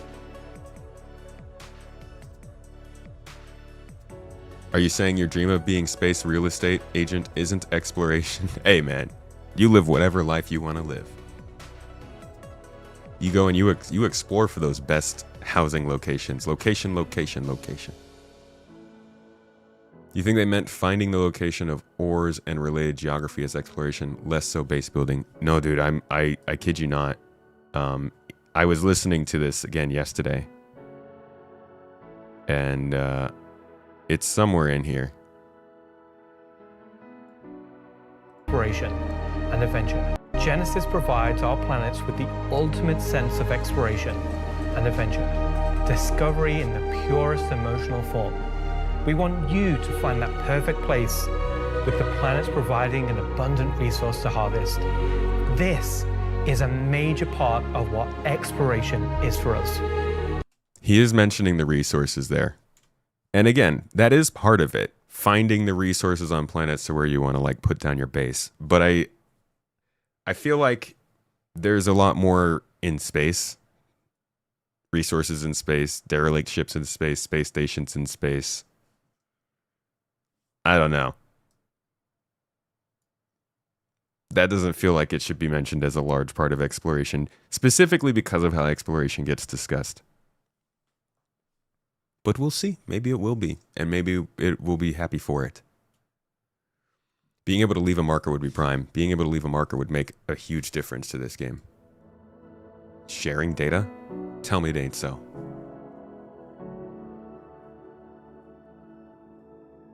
What's up, the diffus?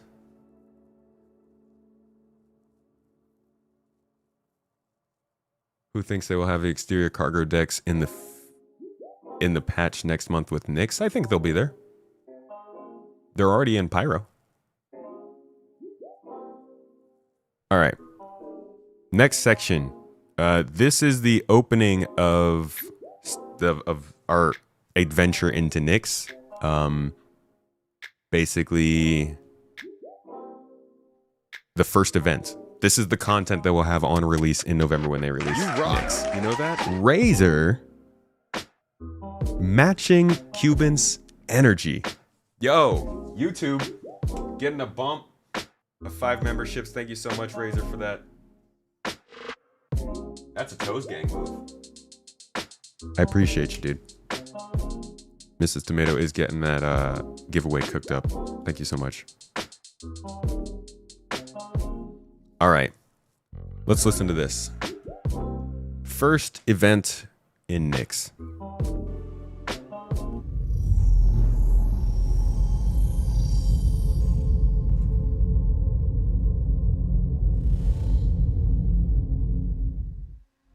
So we've talked about Levski, we've talked about the Glacian Belt, but you're probably asking yourself, what's the new gameplay activity we're going to be doing?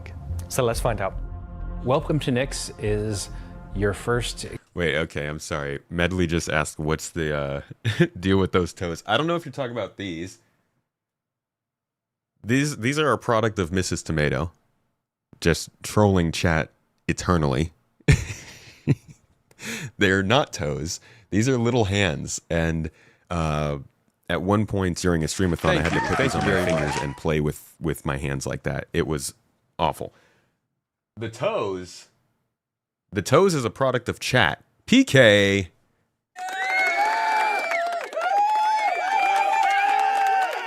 My man PK said, can't have YouTube be in the lead here. Toes, toes, toes. The freaking rivalry. Thank you, PK. I appreciate you, buddy. Hope you've been having a good one. 11 subs on the Twitch. Why did it give an extra one? I don't know, man. That was you, not me. I didn't do it. Appreciate you. The toes comes from the word tomatoes. I made 3 emotes. Toes. You can see Mrs. Tomato put them in the chat. But our community just decided to only use the last one, and that was all she wrote. It was just, we got lost after that. So yeah, that explains the hands and the toes. Experience in a new space station in a new solar system. It's a mystery to be solved. There's things for the player to explore and look into. There's going to be some twists and turns, of course, some combat, and if you're lucky enough to survive, maybe some good rewards. This is basically a continuation of kind of our ASD storyline. So in the closing out what we had called our Science Run Amok storyline, we had revealed that ASD had been procuring sort of very black market illegal. We're never going to get through this video. I'm sorry. The blessings. The freaking blessings. Z's. Yo, thank you so much for the 5 memberships over on YouTube, buddy. Appreciate you. Much love. Keeping the stream flush and flourished. Stuff in order to conduct their experiments. So this mission is basically going to be continuing on that trail. So the Navy has learned that illegal tech is being sold in the UAE, and they're hiring Intersect to investigate. Intersect Defense Solutions is the leading military defense contractor in the UAE. Holy so shit, Q. The Navy contracts.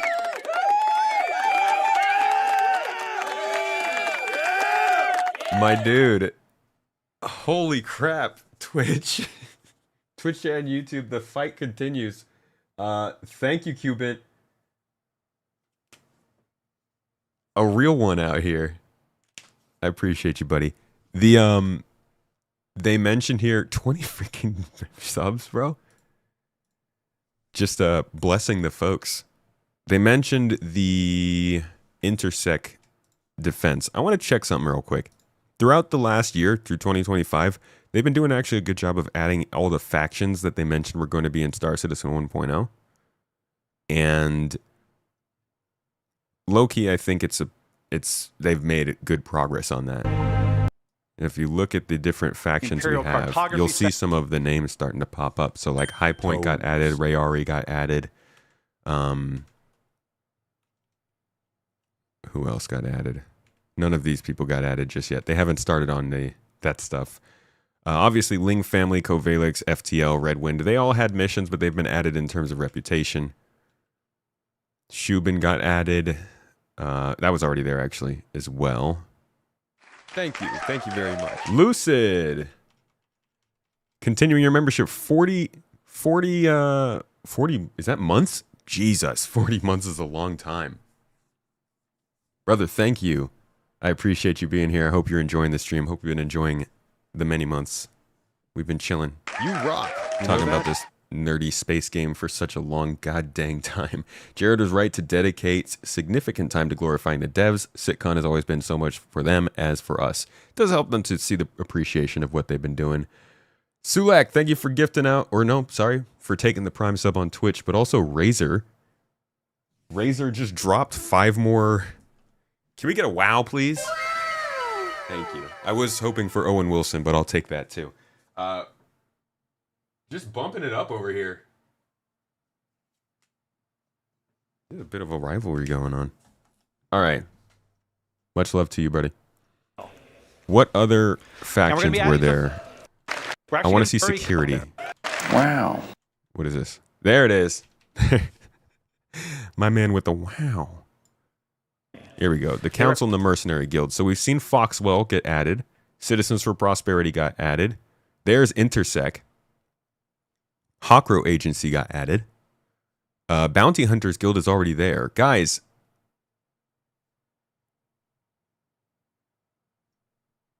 Yeah, with Alpha 4.4, they are actually going to get all of the Mercenary Guild's listed factions into the game. Say what you will about them not working on 1.0, but that's actually good progress in just a year considering CIG. Not all of these mission types are available, and there could definitely be other factions that are included in the Mercenary Guild, but they're about to complete this list. Not bad. Brown to dry. How about the Council? I'm guessing one of these gangs, the gang that we're meeting, maybe it's the Dead Saints. It's definitely going to be one of these groups. Drop Kings, Otoni, Horizon, whoever they are. Headhunters are obviously already in the game, but we've got plenty more of the Council to come in, so I'm guessing that's who we're meeting in Nyx. But yeah, they're filling out the Mercenary Guild. YouTube's winning on personality alone. Were the people in the live shots actual CIG employees or paid actors? What if I told you they were paid employees?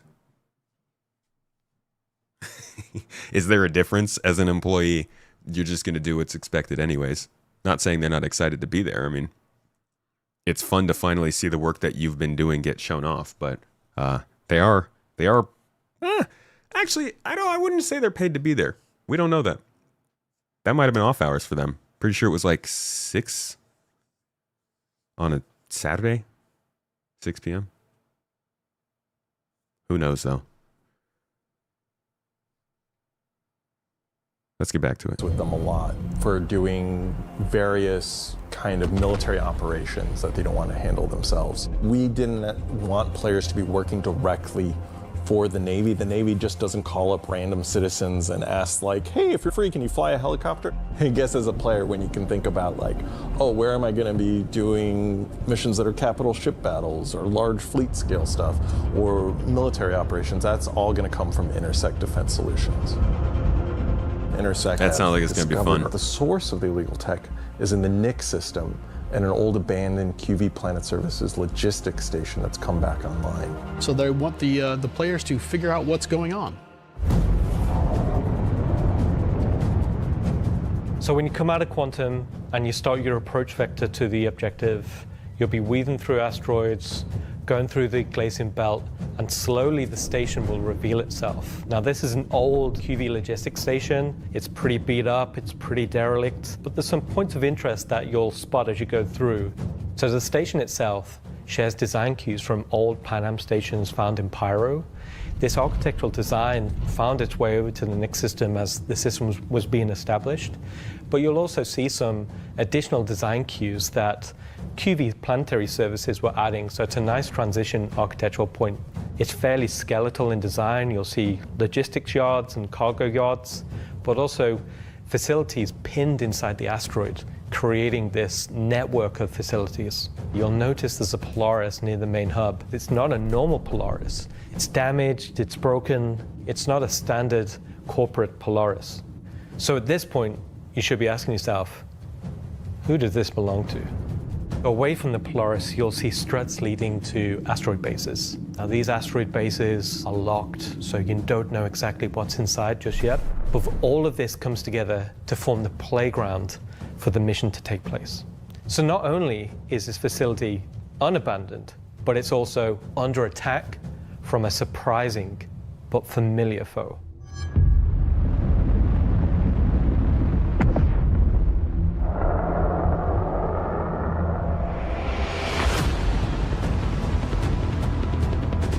Okay, are there like asteroids moving throughout this ring all the time or something? From a These shots keep surprising showing like this but familiar foe. massive field of stuff translating in the background. You guys see all this, right? Like all this debris. Is there stuff moving in this asteroid field?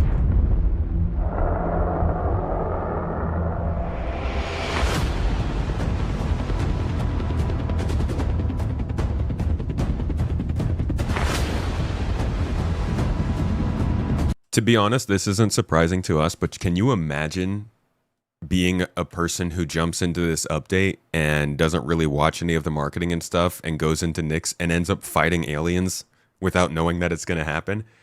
Oh my gosh, that would actually be a really cool twist in a game like this where it still feels like it's so basic in development.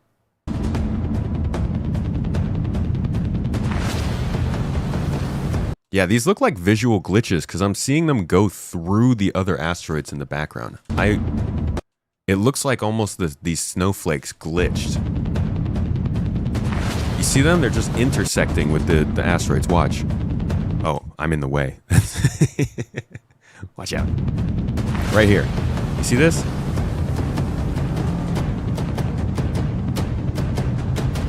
So I'm feeling like maybe that's a glitch. The PU, the Vandal.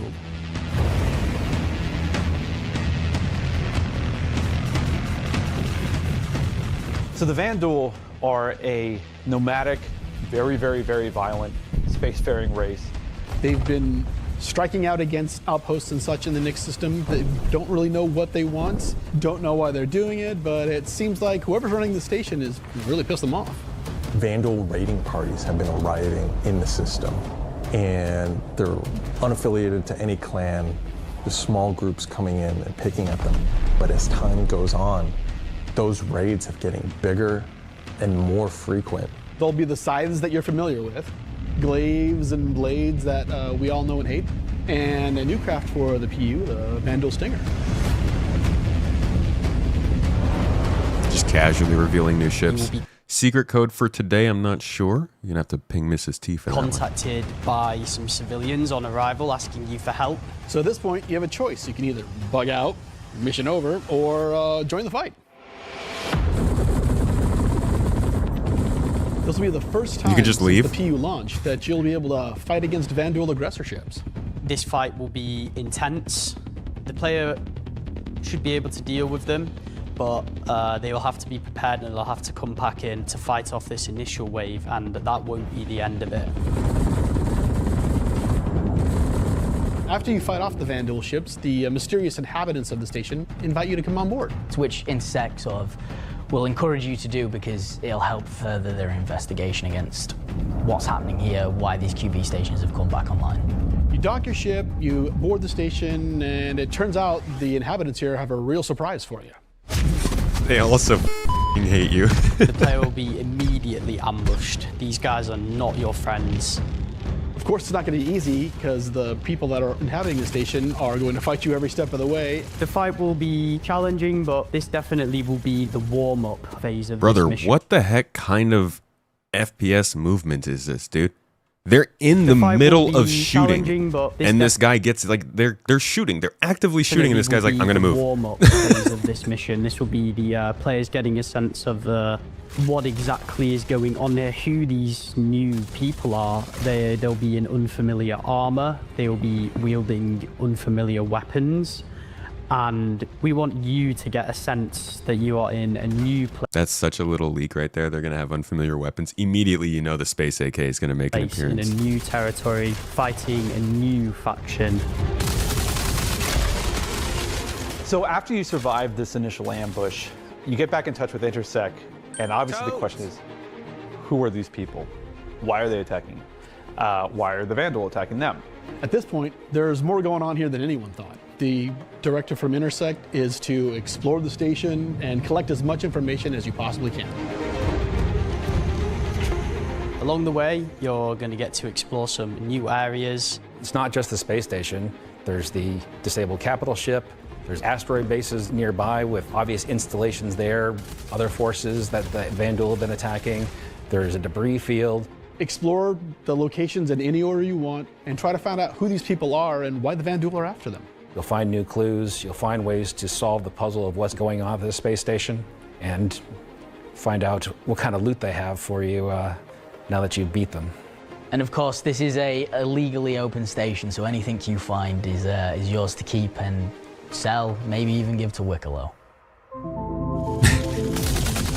Everybody groans. This isn't just a one-time event, this is a permanent sort of mission that we're going to be adding to the game. You can go back and repeat this mission and find ways to do it even better, even faster. There'll be a different story and different flavor. Obviously, we can't have the same thing happen every time. There'll be other missions that Intersect will offer to you based on the evidence that you found. Now you know the real story, and you can start digging and giving more information to Intersect along the way.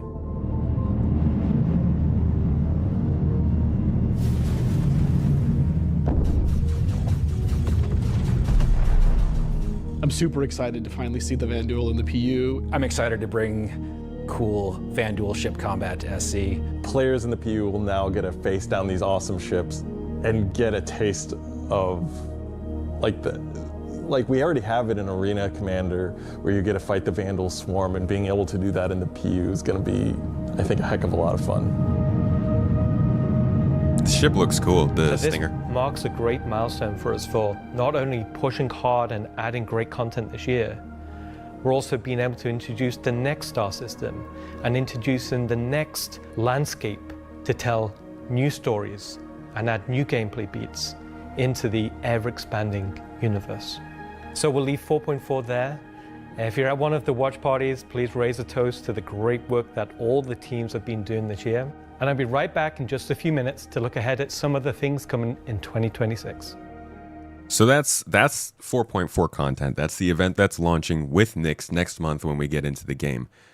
I am hoping that they can use these space stations and things that they're adding here to create other missions and just general areas, much like distribution centers might be in Stanton, that can have different types of missions, you know? Like what they talk about with underground facilities. All of these locations they keep adding.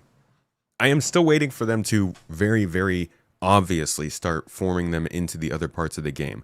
The ASD facilities have been better. You've seen like mercenary and cargo missions spawn there, at least in 4.3.1. I don't know about 0.2 what the plan is or what it looks like.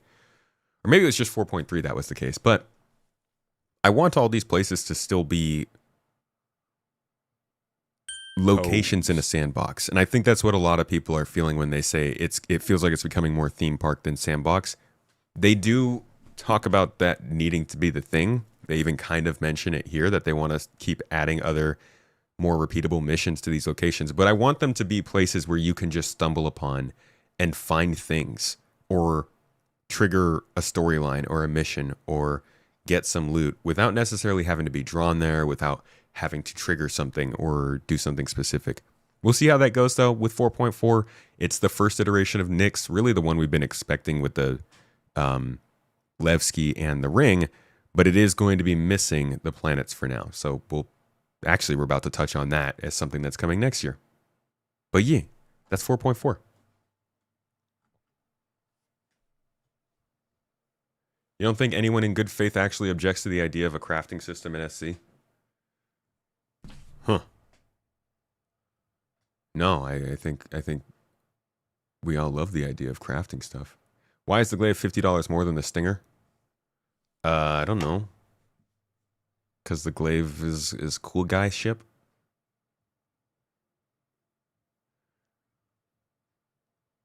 Wicklow, the sense CIG has no proof of moderation. Want a single item? Go run the same raid 57 times and hope you find the items he wants.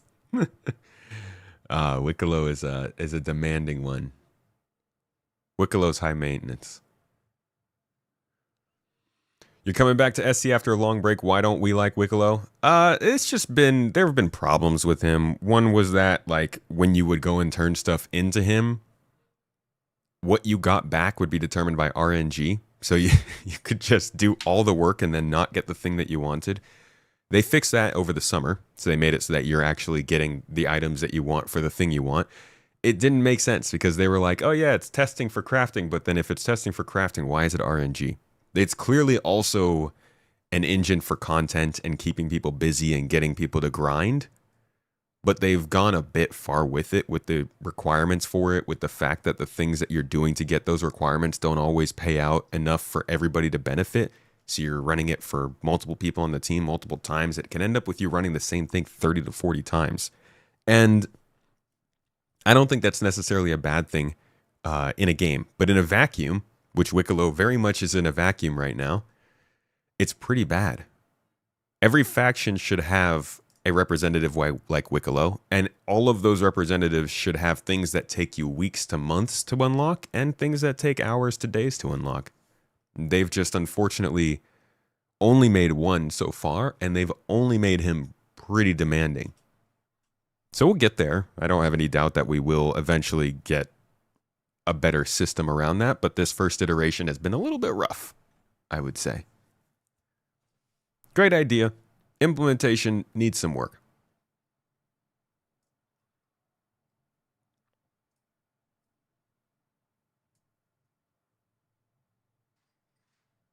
The RNG is still included in the elevator physics.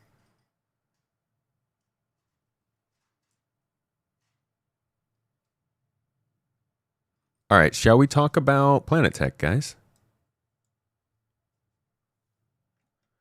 Planet Tech V5 is almost here, but it sounds like it's not going to be coming until next year. This is a look at some of the improvements coming to planets. Particularly, they're starting with Nyx 1. Let's jump into it and we'll talk through.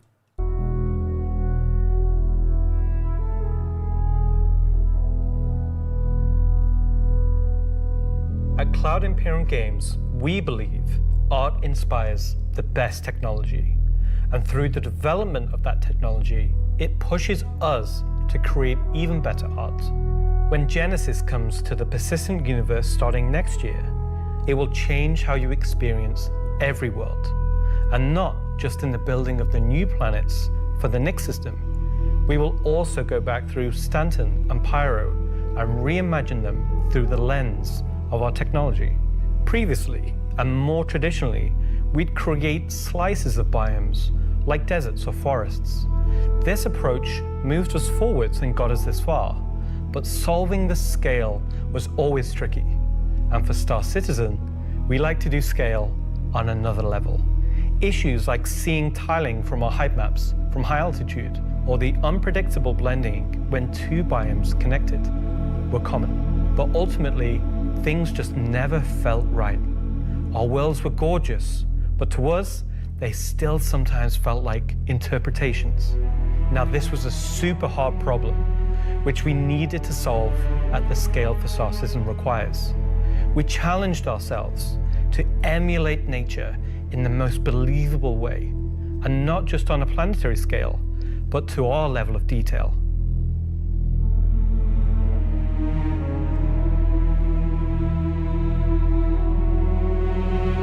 Ian Leyland. With Genesis, we've made a complete paradigm shift to how we do things. Biomes are now created based on the physical data sets. Brother, this is an incredible freaking scene. Like, the grass looks incredible. I hope it does look like that when we get it. Biomes are now created based on the physical data sets, with the assets being spawned whenever and wherever the correct criteria is found. So when you see a forest or a meadow, it's no longer because an artist painstakingly crafted it there. It's now because it simply wants to be there. It fits inside our rules. I wonder how much of the machine learning has been used for this. They mentioned, I think 2 years ago now, that they wanted to use machine learning using data from Earth topography and Luna topography, I believe, to better develop these planets in the way that he's saying. It sounds like it's still taking them a while to do it, so I'm guessing the system itself doesn't take care of a lot of the work on its own. But I do wonder how far they've gotten with that. This also ties into our other gameplay systems. Our new planets are built from the information we create for our different datasets, like height maps, humidity, temperature, soil type, soil amounts, geology erosion data, to name but a few. Cows. This means you He can didn't now mention the freaking cows. tell where to find valuable minerals as the geology looks like it would be suitable for it. Where scree piles exist below sheer cliff faces, and where rocks have broken off over time due to erosion. Of course, these new tools still give us the ability to direct the look and feel we want. Dude, this biome slaps. This is the most alien thing they've made in this game so far. Good for them. I'm glad they finally are getting some flora that looks properly gross. This is sick. Of course, these new tools still give us the ability to direct the look and feel we want. The attention to detail from the tallest mountain to the smallest flower is still our core DNA. Like, this place looks miserable to be in, which is nice. I haven't felt like these planets have really had much of... They're great, they're amazing, they have different biomes and stuff, but the grossest biome we've had so far has been like the trash biome on Hurston, and that's just a bunch of metal and stuff. It feels like I'm actually going to hate coming here, which is kind of a good thing. It makes the mission something I want to get done with quicker, which can complicate how it plays out. Yeah, maybe we have to harvest these freaking gas ball sacks. Orientated mindset as we focus on the quality, and it provides the quantity. Thank you very much. Genesis provides our planets with the ultimate sense of exploration and adventure, discovery in the purest emotional form. We want you to find that perfect place, with the planets providing an abundant resource to harvest. This is a major part of what exploration is for us. I'll take him saying it's a major part. Finding the resources is a major part. That's a really important thing to have in there. So I'll give him that. Razor, thank you for the membership. 17 months now on YouTube. Asked, are we sure that they mean Nick's one isn't coming next month either? It looks like it's pretty much ready, but maybe without POIs for you to visit. This stuff always looks kind of like it's ready. No, I think this is pretty clear that it's not coming next month. Wandering Mage, thank you for the Prime sub, dude. We want that feeling of finding a corner of the universe that you'll fall in love with, and where you want to settle down and build your home.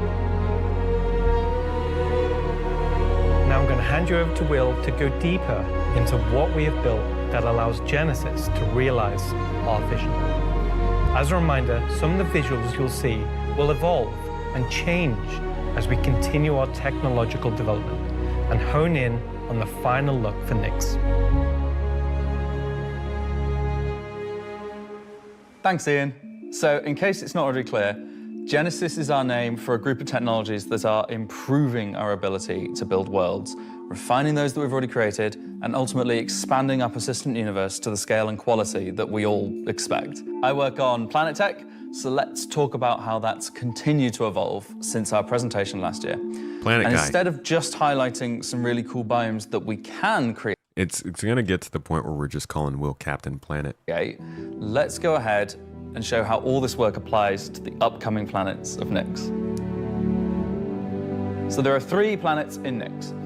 Nyx 3 is a gas giant, and I think it's blue. It's not going to surface. I don't really know. Nyx 2 is a yellow, toxic.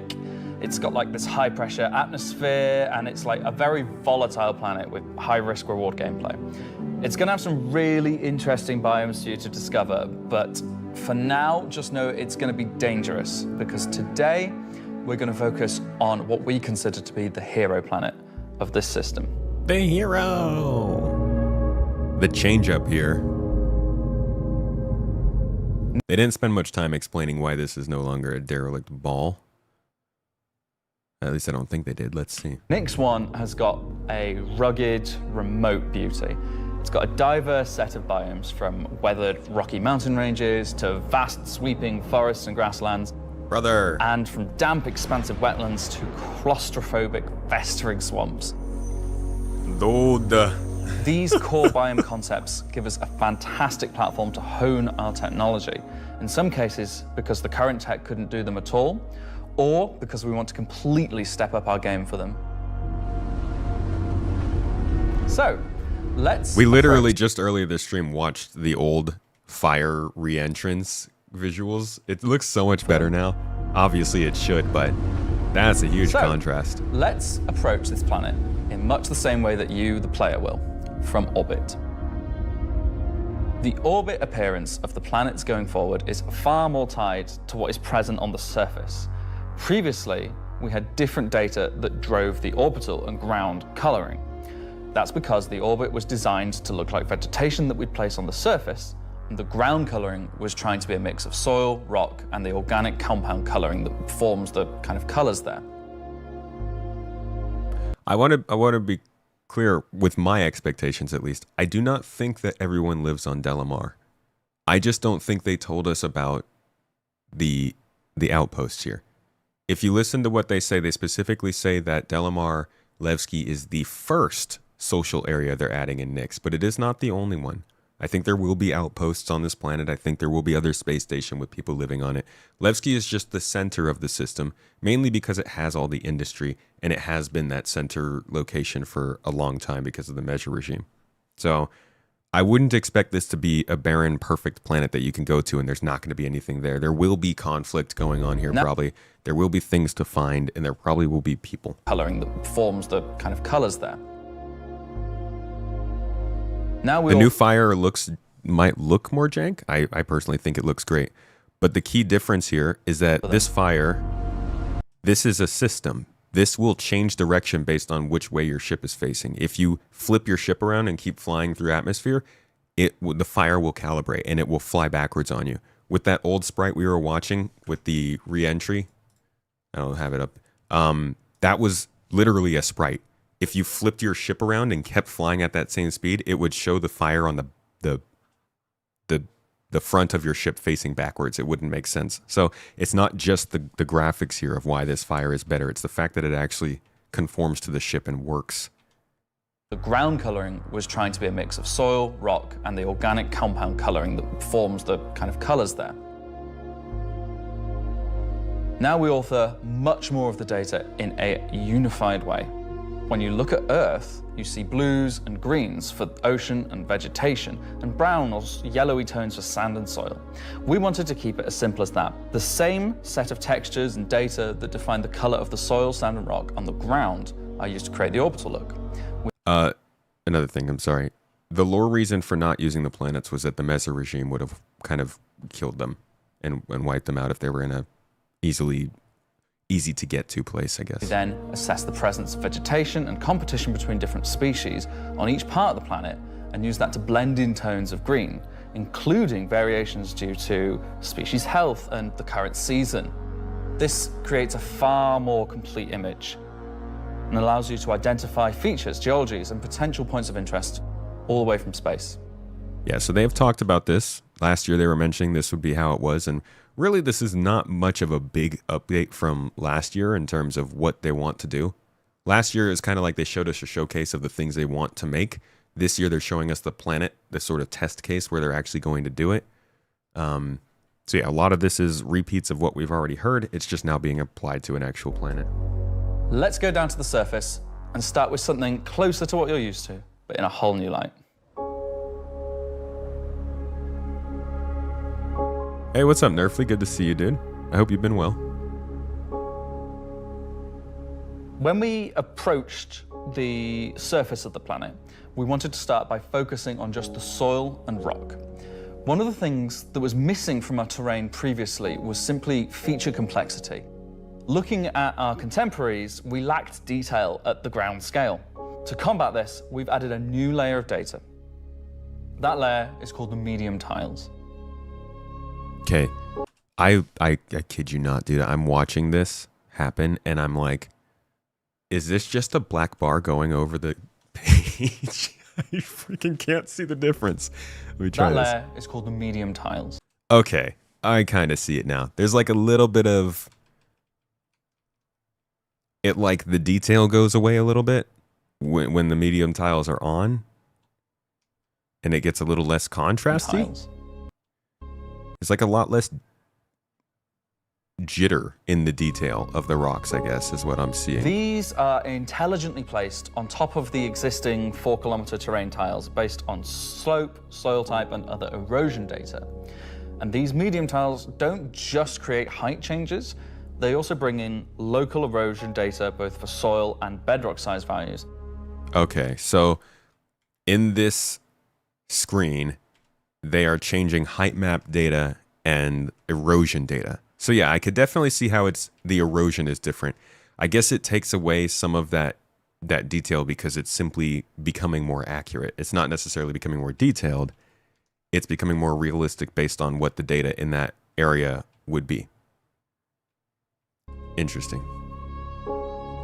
These are intelligently placed on top of the existing 4-kilometer terrain tiles based on slope, soil type, and other erosion data. Soil type and as well. These medium tiles don't just create height changes, they also bring in local erosion data both for soil and bedrock size values. And this gives us a whole new level of terrain detail, of scale, and allows us to create far more unique locations across the planet. So now that we've nailed the surface, let's have a look at adding some rocks. We've now got two major Everybody starts screaming. He said rocks, oh my god, no! contributors to the rock content of our Wait, I've got the perfect one for this. planets. Firstly, long desired feature, cliffs. Yeah. We are adding large scale, varied detail to all our cliffs based on the geology at a given location. Hell This yeah, adds dude. an exciting new dimension to steep slopes that we simply couldn't get before. This is literally a problem they've been dealing with, trying to figure out since the beginning of time, I want to say. Like since Jesus's days, they've been trying to get cliffs to work in this goddamn game engine.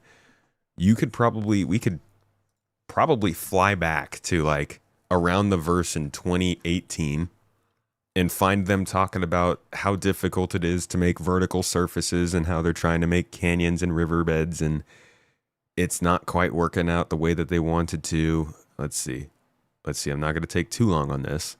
This is going to be a quick look. I have no idea where this would have shown up either. I don't even think it's in the thumbnail of the video. What I'm trying to remember. Do you remember? No, there's no way I'm going to find it. You know what's even a better way to do this? Like this. I've already got it saved. So this is Yeah, here we go. This is what I was looking for. You may have noticed the work of our environment art team to improve the ways we can better scale the natural features of our planets and moons by exploring the limits of our existing tech, shown here in recent tests on canyons. This is super exciting because while Star Citizen is often about exploring new and experimental technologies, it can be just as important to continue iterating on the tools we've already created to make them both as efficient and capable as they can be. It's just one more way to make sure we're getting the most out of every development milestone possible. Sorry, there was like multiple music tracks there, but you got the idea. That was 2019. They were working on that. Here's 2022. They were working on Cliffs. They just really struggled to get these going. Even back in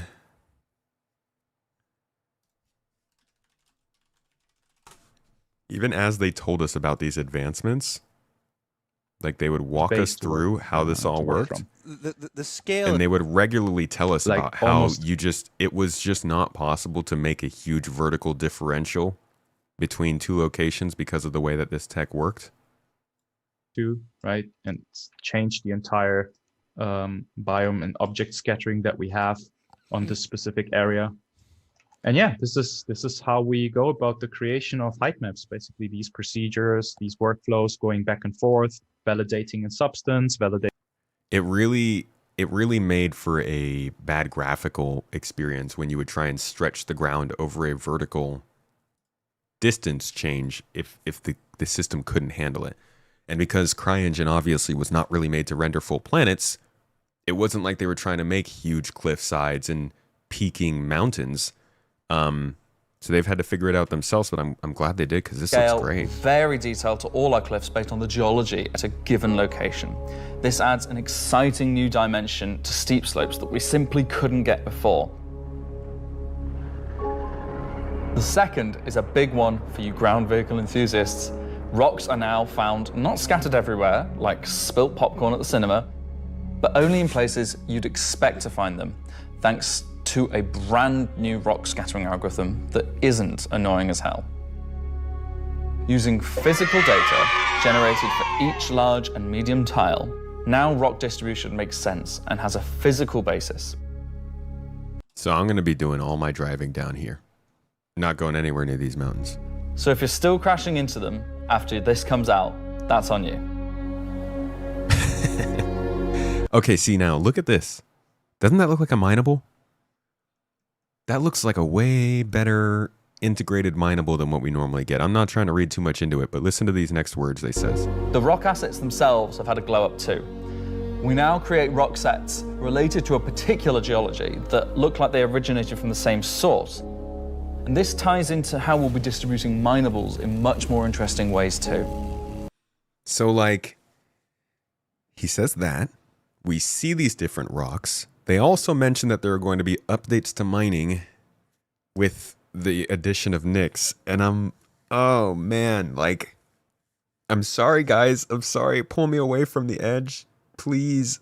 I'm gonna fall into the copium abyss. Guys, mining could take some big steps up here. I feel like this Planet Tech update is going to have something pretty good mining related included.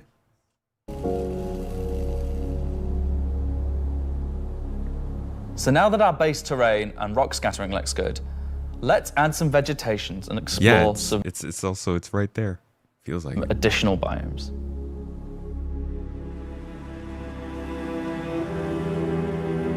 Nyx 1's forests and grasslands are full of trees, various grass species, rock formations, and they're found in all sorts of elevations like mountain valleys, open plains, and dense meadows. That is really cool, the way that the trees are sticking to the certain conditions that they grow in. Very, very cool. And when we start to add a bit of fresh water, they begin transitioning into more wetland-type biomes. And while forests are super cool, let's focus on the grasslands and wetlands today. So, how are we making these look so great? Obviously, we've had grass before, but never meadows of it. Because until now, we haven't been able to spawn grass in large enough quantities or effectively represented at distance. So we're stepping up our game in terms of spawning, shaping, and shading grass. With Genesis, we now leverage GPU spawning to create vast quantities of assets across all biomes, whether it be dense meadows or more complex collections of ground cover like you can see in these wetlands. We are Those trees also look able to fit fantastic. our grass tiles to the ground by conforming them to the unique terrain underneath. Now we can finally cover complex terrain shapes with grass and ground cover assets, and as a result they are now gravity aligned, meaning each blade is oriented as you'd expect and not sticking out like before. Grass Citizen. This is the best part of the whole presentation right here. Watch this next video clip and tell me this isn't the most satisfying vehicle movement you've ever seen in Star Citizen. No rocks, no bouncing Next, around, no let's tumbling, take a look at how nothing. we Just light our gripping the grass. ground, just driving, just rolling through the grass, dude. Give me this. Give me Next, this. let's take a look at how we light our grass. Now, as in real life, the shading of a grass blade, or indeed a whole field of grass, is lit very differently to like a flat surface. We now use a solution that shades meadows of grass far more like fur or hair. And this, if you think about it, makes sense. At a distance, a field of grass is far more like a carpet or Yes, I see multiple people asking in chat. Nyx was this planet was uninhabitable before. It is no longer uninhabitable. cloth than a flat surface. This improves how our grass looks from a near perspective, as well as bringing us nicely into how we're solving the distant representation of grass. So let's talk about the distance problem. One of our biggest achievements with Genesis is allowing us to build beautiful biomes out of flora and geology assets like a building set. Where's that guy even like, going? Can I say Lego? No. Too late. But in the past, this broke down very quickly when objects simply disappeared when viewing the same biome from 10, 20, 100 kilometers away. Because we don't hide planetary transitions and allow you to view complex regions from very large distances, there are almost infinite perspectives from which you can see a location in Star Citizen. So, how can we afford to evaluate complex spawning logic at runtime for the entire swathes of the planet? Enter the virtual terrain. Virtual terrain, or VT for short, is how we now cache and represent our terrain at varying scales. For reference, previously, their tiling system for this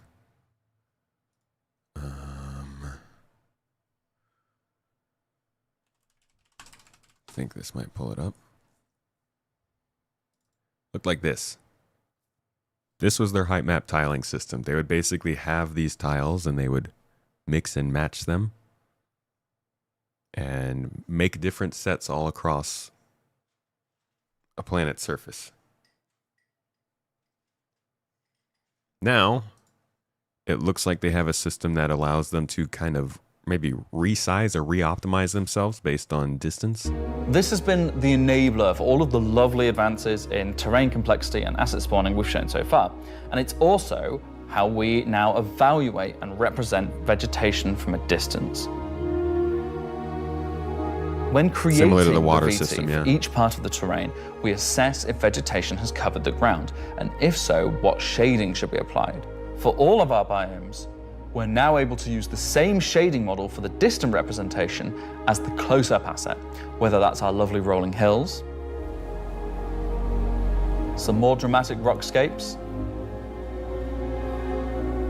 those muggy wetlands, or even our festering swamps. So yeah, we didn't forget about the swamps, and they're coming to Nyx 1 as well. Built using the lessons learned and all the technologies we've developed, these swamps now spring into existence from the planetary data. This biome combines all of the elements from the other biomes we've shown you today, from water interaction, denser spawning, unique ground coverage, and I think it creates something really unique.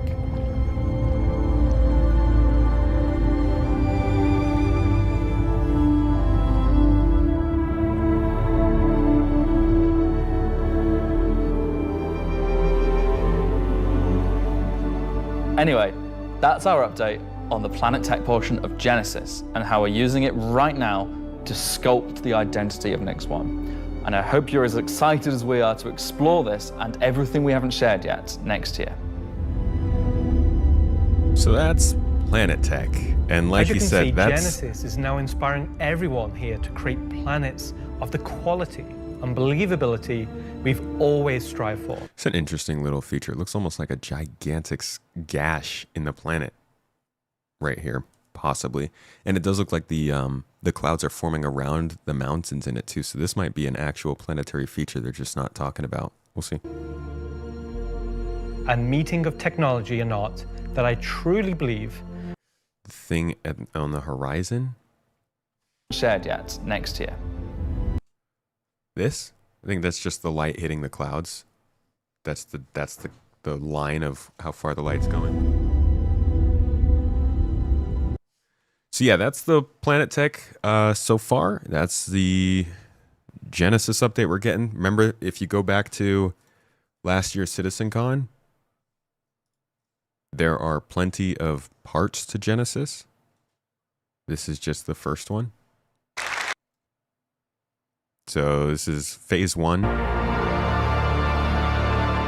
giving us all these sorts of things they talk about, like as we're approaching, the virtual texturing, the GPU scattering, the new biomes like swamps. We were also pleasantly surprised when we first saw that drives with the amount of sunlight and rain that's like this was just a showcase of the stuff they were thinking they wanted to do because of the improvements they were getting, but now we're seeing how it's actually applied on Nix1. Tiling was also a part of this. So this is all part 1. This does not include part 2, which is like Starchitect and points of interest. Part 3, which is a lot of AI stuff and how they change with the environment. Part 4, which was global illumination, ray tracing, stuff like that. Yay! Do it again. That's such a great soundbite. Thank you. Just a little Mrs. Tea Party real quick. Part 5 is Star Audio, so Doppler effects, sounds, and things that change based on distance. Power up. I need to get some proper equipment in. So there's one more example for you. Threat.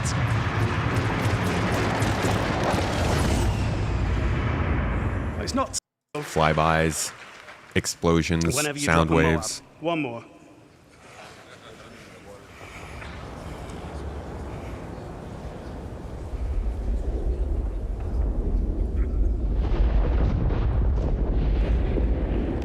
And then finally, dynamic weather fronts. And seeing the light shafts peer through the layers. Now, as this is closing in, we can start to see the changes in visibility of the area. Light precipitation is starting. Previously, we authored static cloud shapes, but no longer. We didn't manually place a volume here. Its presence has been informed by Genesis data. Oh, and it's not just a cloud volume. It's a weather front. So all this stuff is all part of Genesis. But we're only seeing part 1 with Nix1. So there's still a lot more work to do on Planet Tech V5, and we will be seeing them talk about that more, I'm sure, at next year's CitizenCon, possibly throughout next year as well.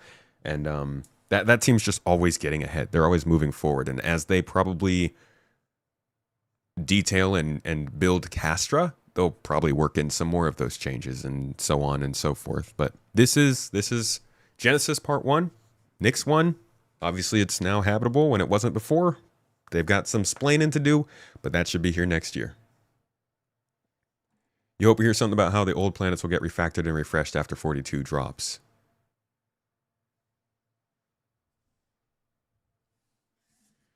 Surprised they didn't give a Vulcan update.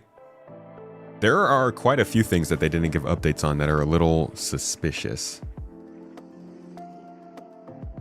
You know?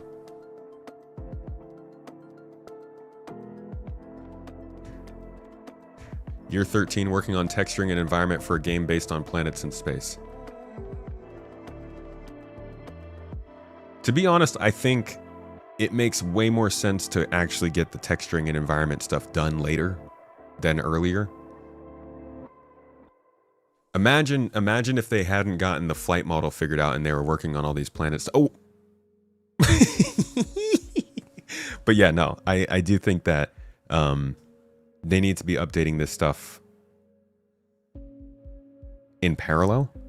It's very, very easy to think about the fact that they didn't have a game engine that could make this stuff and they had to build the game engine first.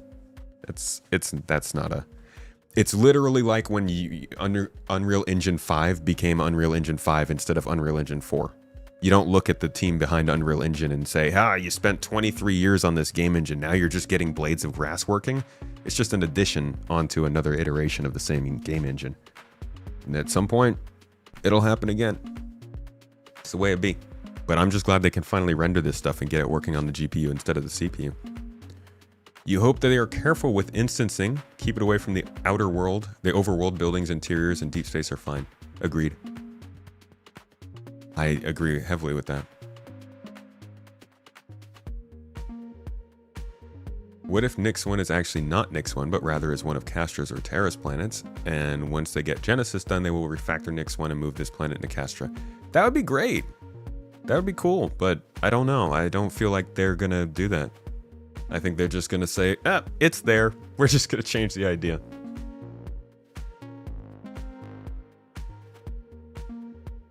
Engineering is pretty foobar, you think?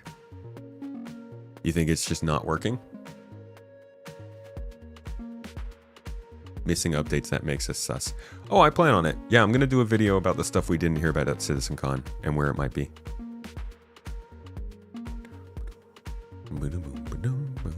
By the time the game launches, they will be preparing for Vulkan 2.0. Dude, imagine.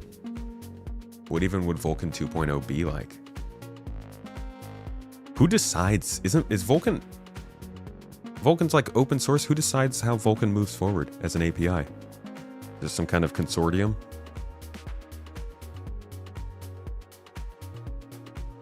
If you could choose between only features for a year or only content for a year.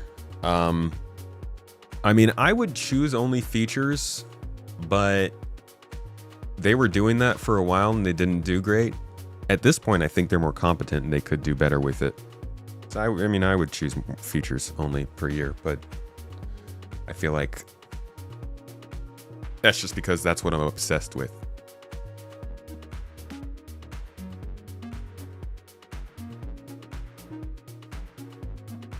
The arc structure in the last shot of the planet presentation did not. I did not. I saw some light coming off the planet. Kronos group, right.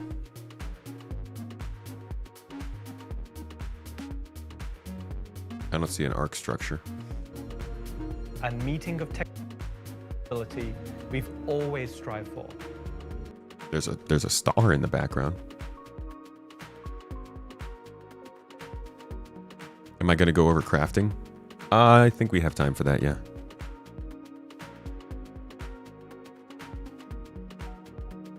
Yeah, because I'm going to skip the ship section for now. Yeah, we can touch on crafting, I think.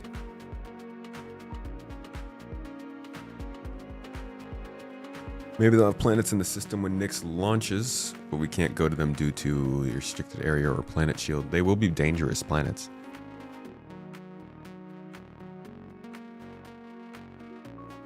Engineering has to be completed for almost 200 ships. There's nothing to talk about. It's only completed in the Hercs. Where do you hear that, dude? That's not what CIG's been saying.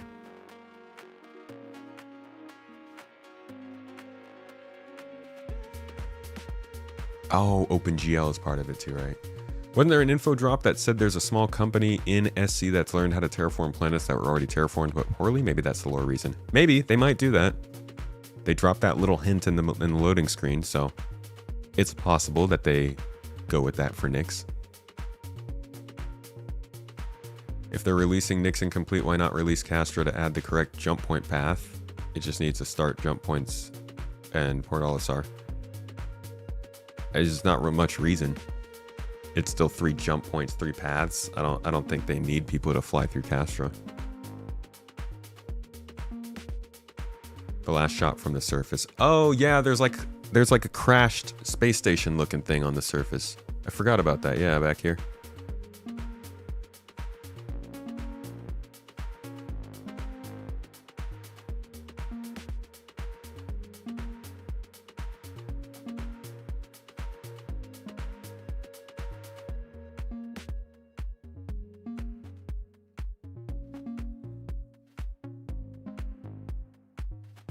There was never an ArcCorp refresh where it wasn't a full city. There are a couple concept images that do show some wilderness, but they never showed a rework. These are just concepts. And it's got some like grass up on top of these platforms. Can't release it if the ships aren't all gold pass. Don't put money to that. Mrs. T, what do you think? Will they release engineering if the ships aren't all to gold pass? Yes. She just immediately said yes. It's like, I know my CIG. I specifically told them to. It's Christian. Of course he's going to do it. Bob Taffer.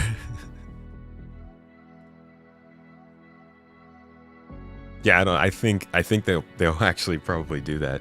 As long as they have the components working, I think they'll shove it into the systems. If they didn't release engineering without all the ships being working on it, I would be very, very disappointed. But even last year, they were planning on having, I think, like 15 to 20 ships available for it, so it won't just be one, at least. Building a game engine, regardless of API, is really, really intense, requiring a lot of boilerplate to handle a metric ton of edge cases, so it makes sense CIG is moving slowly. Very slowly. But yeah, from everything I have seen covering this over the last decade, it's tough. Not only is it tough because of the technical parts, but it's tough because you have to make the calls of what should and shouldn't be in the game and how it works together, and that's not as easy as it sounds from the outside, I think. Anybody who's taken on a profession knows that there's a lot more to that profession that makes it difficult than what people can see from the outside. You think they're going to license Genesis to other companies? I think if things do go poorly for them, the one thing they do always have left is the game engine, which definitely can be used for other stuff if Star Citizen doesn't work out. At this point, it should be at least 50, right? Dude, it should be in the triple digits, man. It should be like most of the ships, if not all of them. Tomato Abid, do you know when 4.3.2 will be live? I'm guessing by the end of this week. That would mean licensing the entire engine. Listen, dude, if Squadron tanks and Star Citizen is not making it, they'd better be willing to license the engine at that point, because there's not much else going on. Gotta do something with it.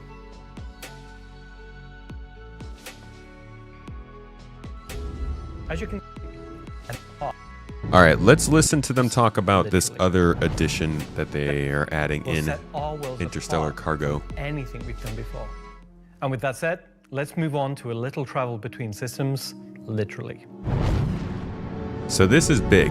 Industrial not only needs more gameplay, but we've got to get more commerce between systems. The thing that I'm most worried about here is that there's not a reason to do commerce between systems with this. Like I was saying before, they need to bolster prices. They need to get Nix producing stuff that Stanton wants to buy, so we have reasons to make these trips. But let's listen to what they have planned for the near future of cargo hauling.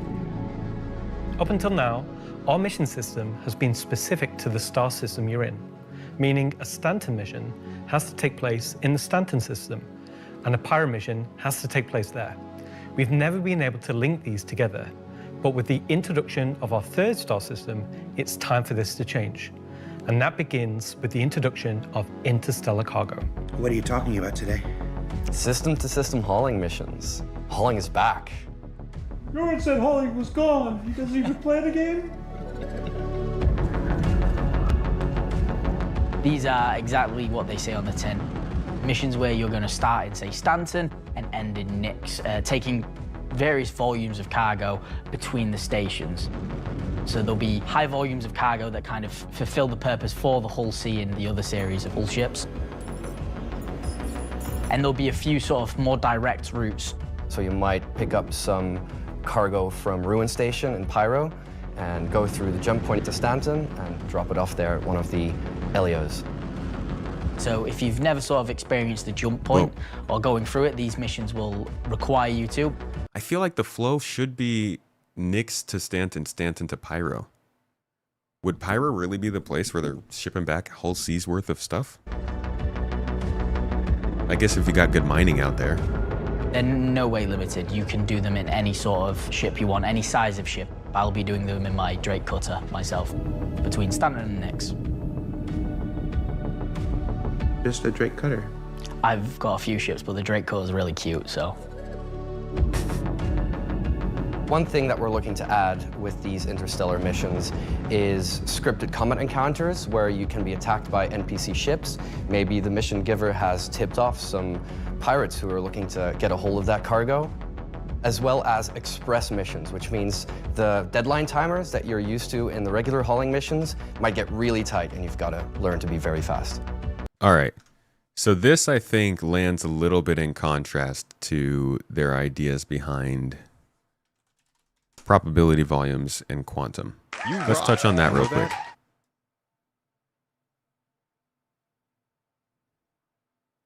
Bear with me. We're going Tony Z. But listen to this let's explanation. take a look at how dynamic events allow encounter probabilities and interdiction frequencies to be adjusted. Razor, thank you for the super chat, my friend. I appreciate you. Said maybe Copium, but 2027, 28 is starting to look more feasible, maybe with some shortcuts, but if the drops stay like this, it could actually happen.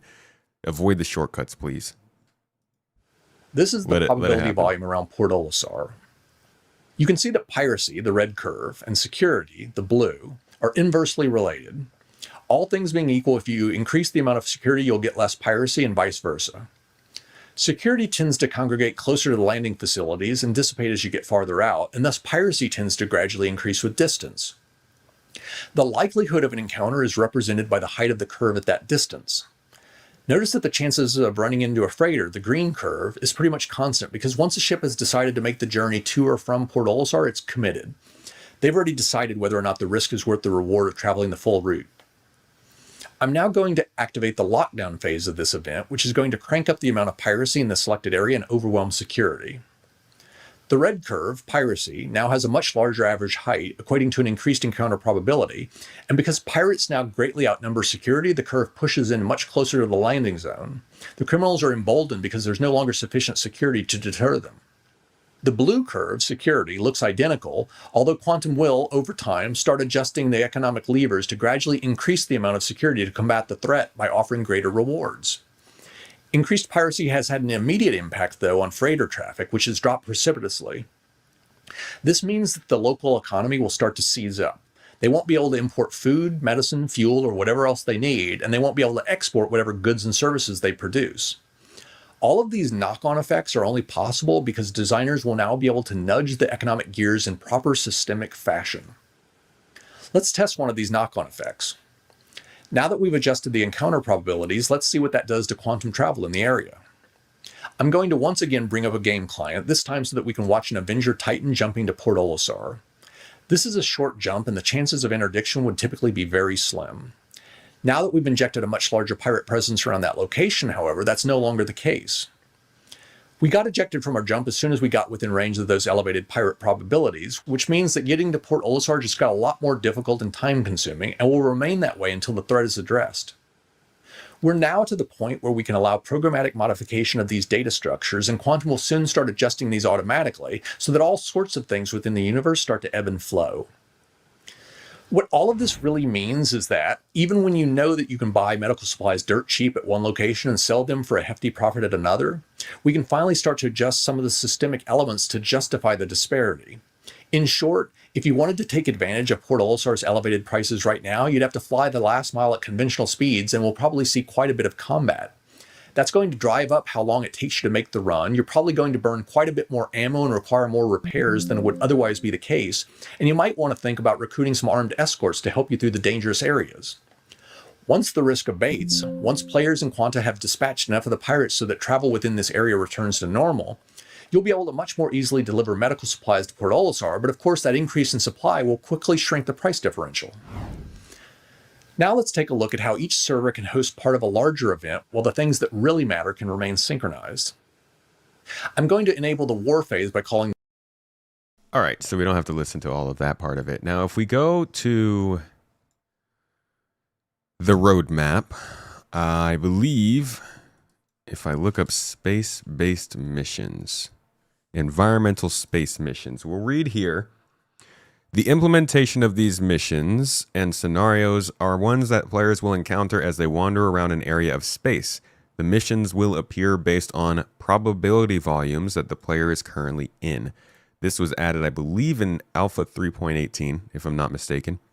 And it was acknowledged that probability volumes would be starting to affect Star Citizen. So, probability the volumes themselves are, according to CIG, something that have been used in the game and are not just some random thing that I think we should discredit as never coming to the game. They need to answer for this.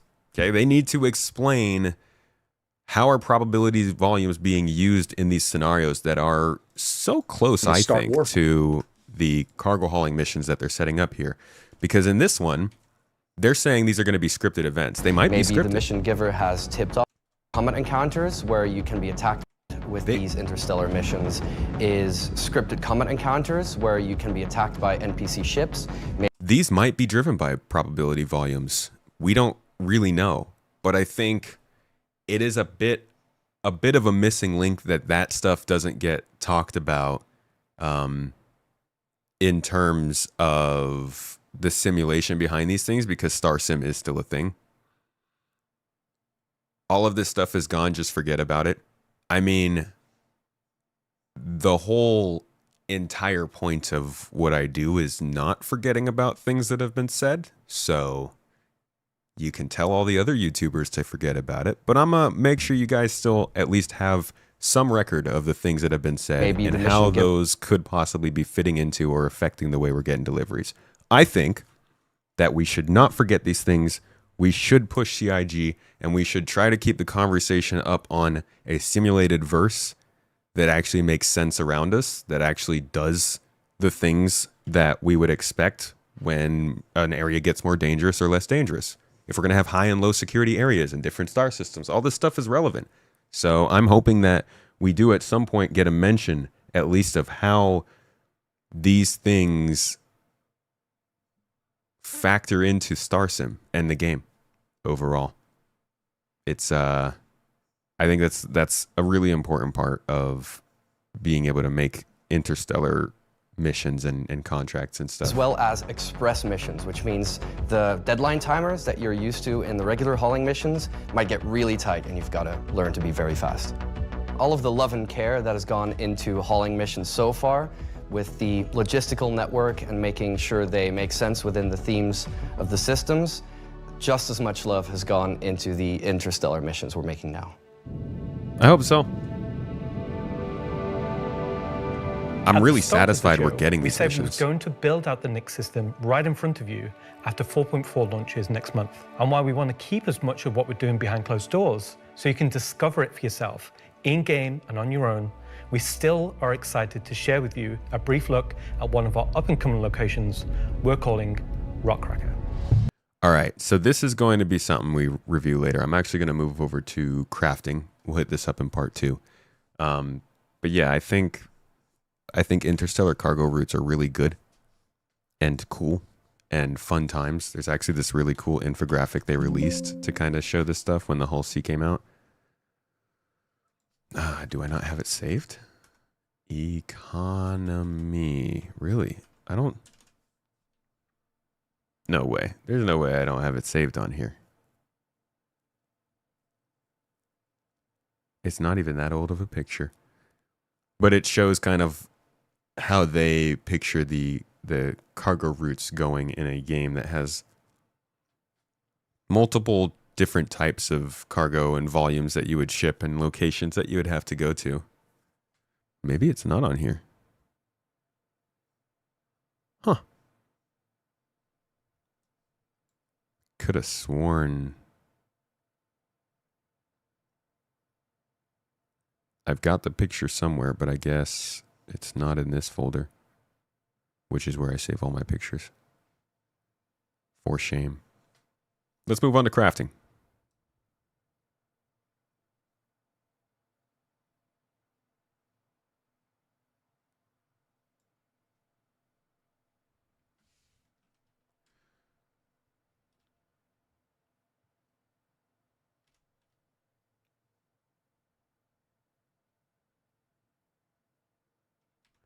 Okay.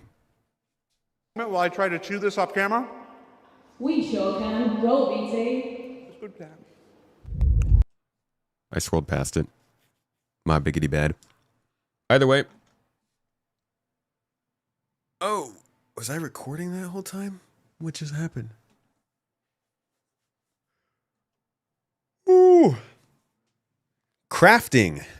It's coming into the game in a much smaller form than I think a lot of people had hoped, but it's kind of expected. If we go back to the August monthly report, they even said something like this was going to be happening. That's why the monthly reports are kind of key. They're very useful.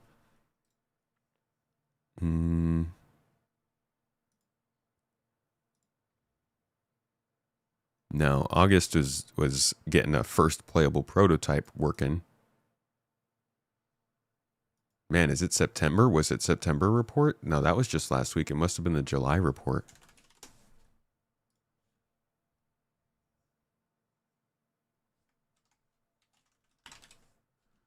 There we go. For crafting back in July, the team continued to reevaluate the scope of the first public release, while the inventory UI concept shown recently in Star Citizen Live entered development. Both of those things actually got shown. That's nice that those two features got shown, but it's clear that crafting was going to come in a smaller form. I thought it would come in after base building, but here we are. It's coming in potentially by the end of the year in a tech preview. Let's see what it's going to include.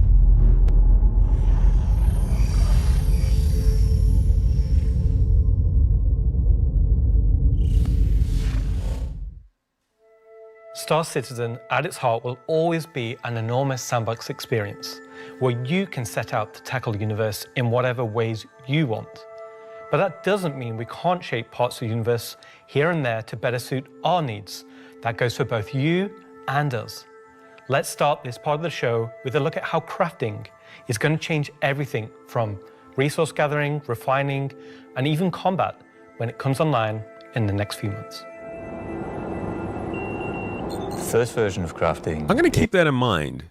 How is this going to change resource gathering and combat? Does that get answered here in the next 9 minutes? Is going to be quite small in scale. We're going to use it as a kind of a concentrated effort to allow the players to experience the initial UI, the flow of gathering materials that have different quality, and using those to craft items which are better than what they have currently in the game. The first version is going to be primarily FPS items that you can craft, weapons and armor. That's kind of what I was expecting from a first go at it. For Star Citizen, crafting is our primary progression mechanic. Star Citizen isn't your standard MMO. We don't have levels.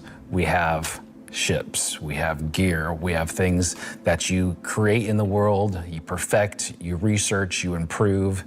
And those items, those ships, those vehicles, the armor and weapons, that's how you progress in Star Citizen. Yup, dude.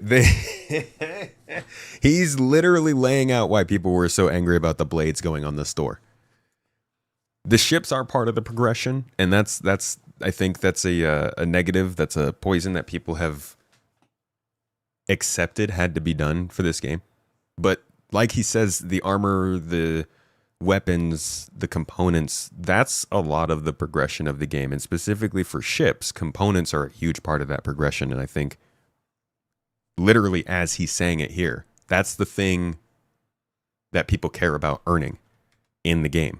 That's what people care about when it comes to progressing through the game. They want to have something to want. And I think ship components are a real big part of that. Research, you improve. And those items, those ships, those vehicles, the armor and weapons, that's how you progress in Star Citizen. Crafting isn't just a progression mechanic for creating new items. It's also a fundamental change to how we handle resources in the game. The materials that you collect, how you refine them, quality matters. So you got like debugging text here. I guess that's probably denoting the quality of what you're mining. Crafting the weapons, you'll be able to have some quality materials to influence the item stats on those weapons.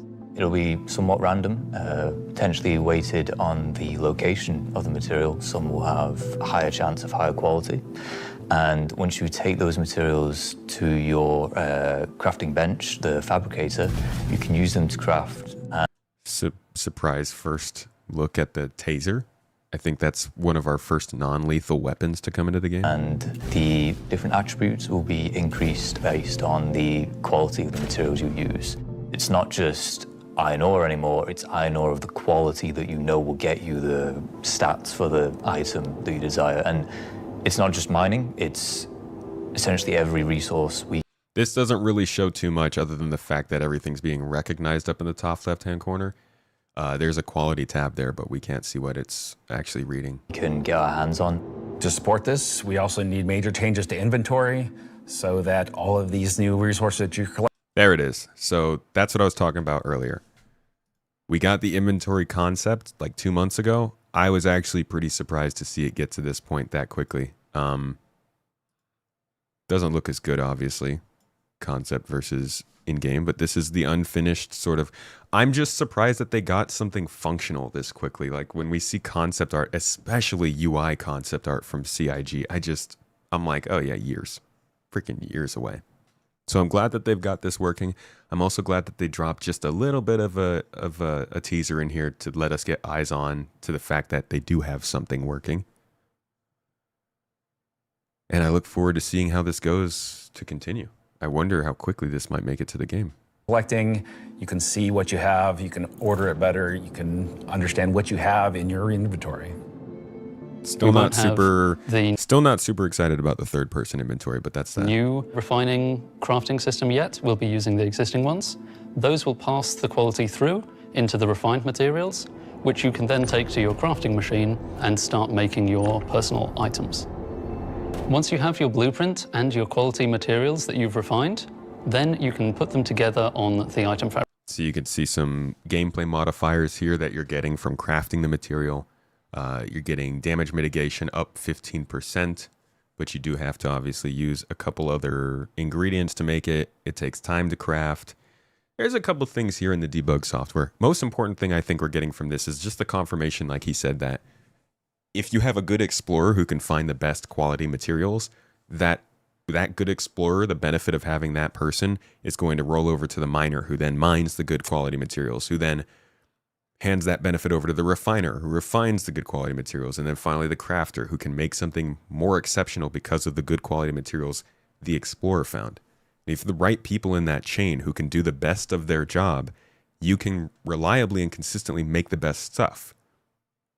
And if there's a player market where people actually care about having the best stuff, you should be able to make good money and have a lot of fun from getting those resources, putting them together, making the stuff, and then selling it to people. That is the dream of a lot of people in this game. And it's kind of starting to come together here with a lot of confirmations that the quality makes a big difference in the end product. You could mine or discover a resource, and then 2 months later, somebody could be using that resource to craft something and getting a benefit because of the hard work you did.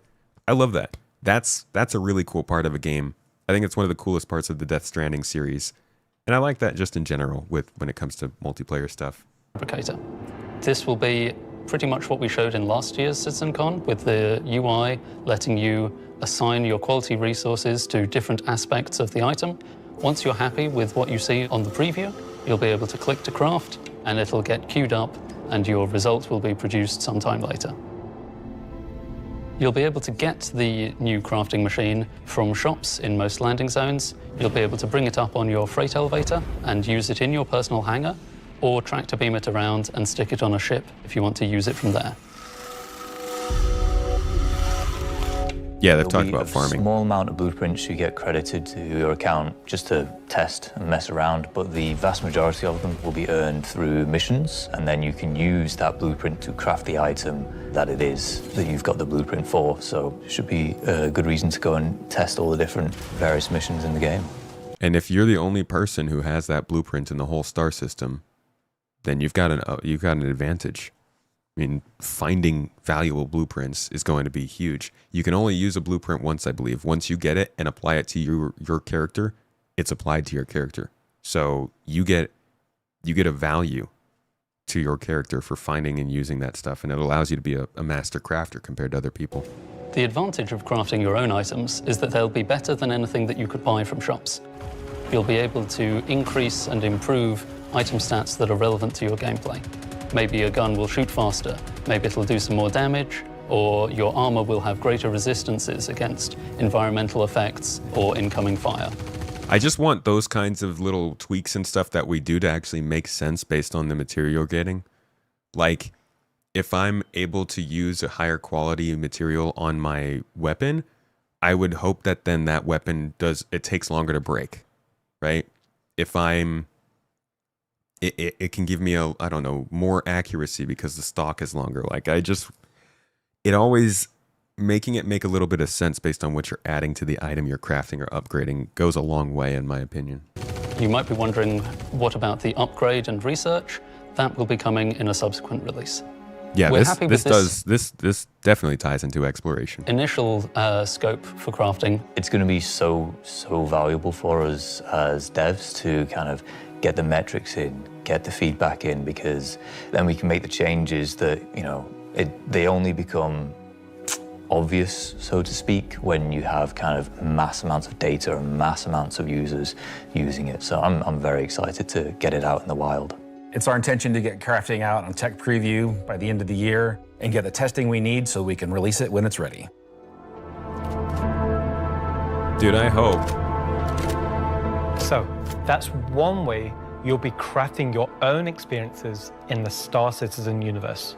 But what about us? Where do we get to hone in and craft a bespoke experience here and there, specifically tailored to individual or small group play? All right.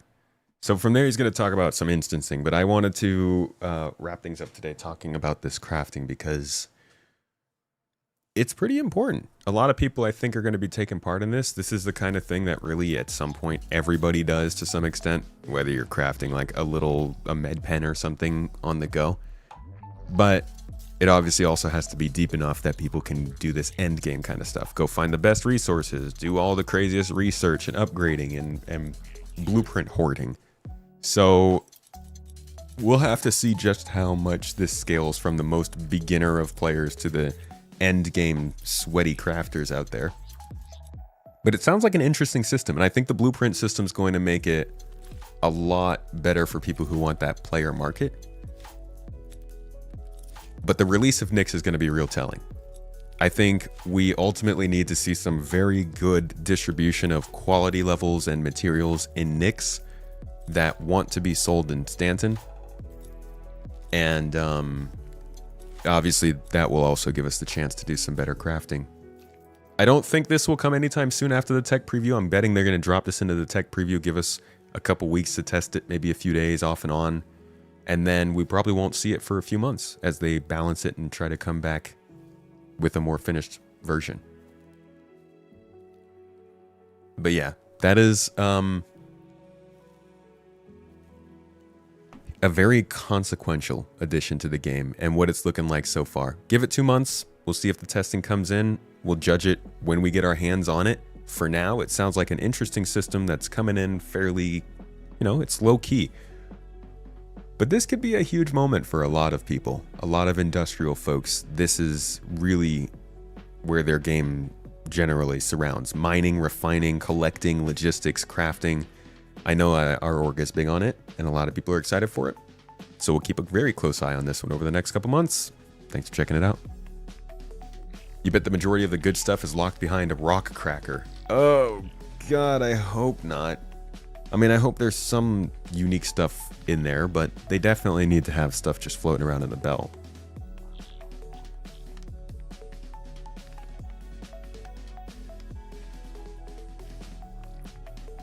You have a feeling it's going to be locked behind some stuff to get people to play the game a bit longer. Even if it's just locked behind the asteroid belt in Nyx, that's still getting people to travel out there. That's good enough, right? You thought he said 4.4? Crafting is not coming in 4.4. Nyx is, but crafting is just hitting, hopefully, the tech preview by the end of this year.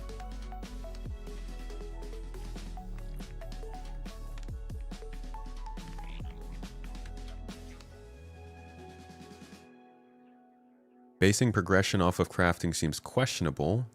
You're no expert, but you feel like that will put a lot of people off who aren't interested in that type of gameplay.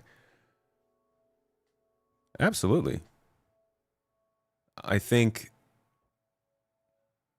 the crafting adds to it in a way that everyone can benefit when crafted items start to be lost out in the wild and exchanged. But there will be people who just don't care about crafting, and that's why they're also building all these stories and missions and stuff like that.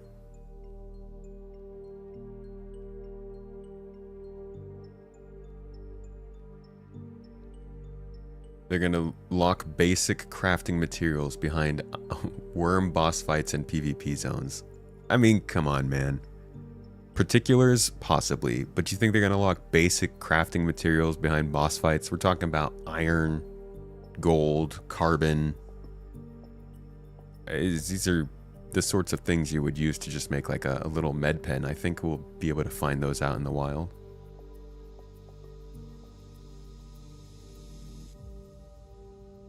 Been around 10 months since you played Iron Physic. Been quite a bit, you see. Yeah. Stuff's been going on, man.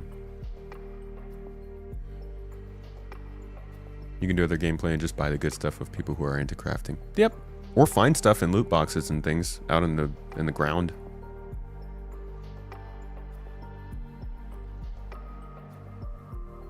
Gives crafting mining those cheaper bits perfect. Yeah. There needs to be a reason to want to mine iron. Nobody cares about that stuff. All right, y'all. So we covered Nyx. We covered Planet Tech, the new event in Nyx, and crafting. On Wednesday, I'm going to come back in and we are going to take a look at the Rock Cracker. The final sort of thing in the big event in Nyx that's going to happen, and the ships that are coming out, or that have already come out, I guess. Basically the 2026 content. Today was mostly 2025 stuff.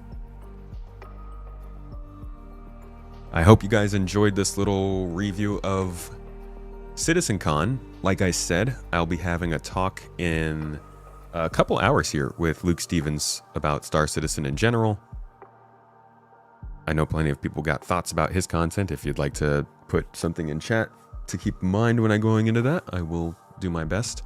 But if you're a supporter, you can come and watch live. That should be out, I think, tomorrow or the next day, possibly. It's up to Mrs. Tomato. Toes. She likes to schedule it out, so we'll see. But my talk with 10 Pound 42 is already out on Space Tomato 2 if you want to check that out. It's got us doing a whole conversation on this event. And the one with Luke Stevens should be out in the next few days. Ultimately, though, I hope you've enjoyed this coverage. I should have a more succinct video on Space Tomato 2 covering the whole of the event. And then I'm working on something, a little something about just the direction of Star Citizen overall and what this CitizenCon taught us. That'll be out on Space Tomato 2 or Space Tomato Gaming by the end of the week. Mooser. Dude, it was good to see you over the weekend. I want to finish off by thanking everybody for watching the stream over the weekend, or if you came in person, thank you so much for coming and joining us, and thank you to everybody who helped make it possible. It was a very close one, and I'm forever grateful to everyone who helped to fund that event. It was run by the community. I'm glad that we were able to stream it out to the community. You guys made it possible. So thank you so much.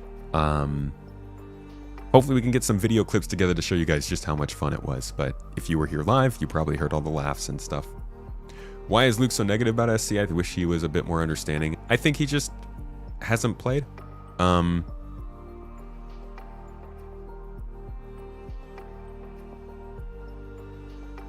It's a perspective that's pretty realistic from somebody who doesn't follow the game closely, and also I think just from like people who focus on the money.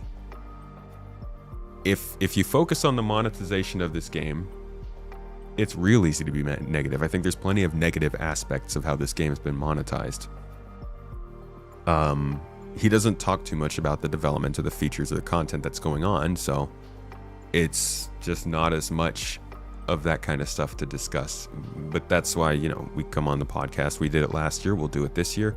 I think talking that out with people who aren't as involved in Star Citizen helps a little bit, and hopefully you can make a difference today. You want to know when he last played the game? I'll ask that.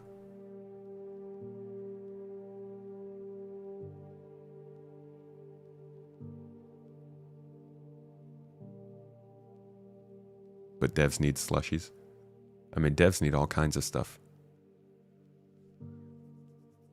Anybody as an employer is free to decide what their devs do or do not want or need.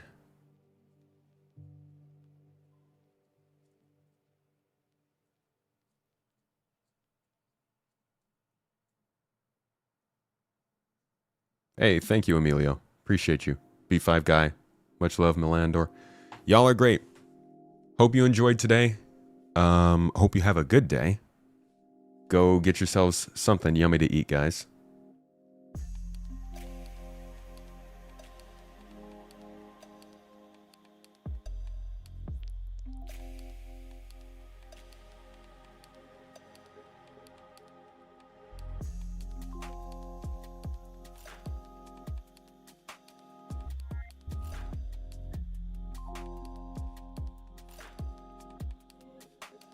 Oh, sevens, y'all.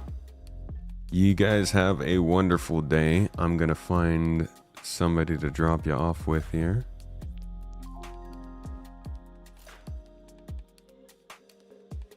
Looks like the pub's doing himself a pubathon. I'm gonna send you over there. He's also looking at CitizenCon stuff. You guys have a fantastic day. Again, give yourself something fun to do today. Eat some good food. Find somebody you love. Do something you love. Treat yourselves well. You're good people. Thank you so much, Toes Gang. Support today. Incredible. You guys make this possible. Seriously, much love. Have yourselves a wonderful one. And I'll see you on Wednesday. Bye-bye.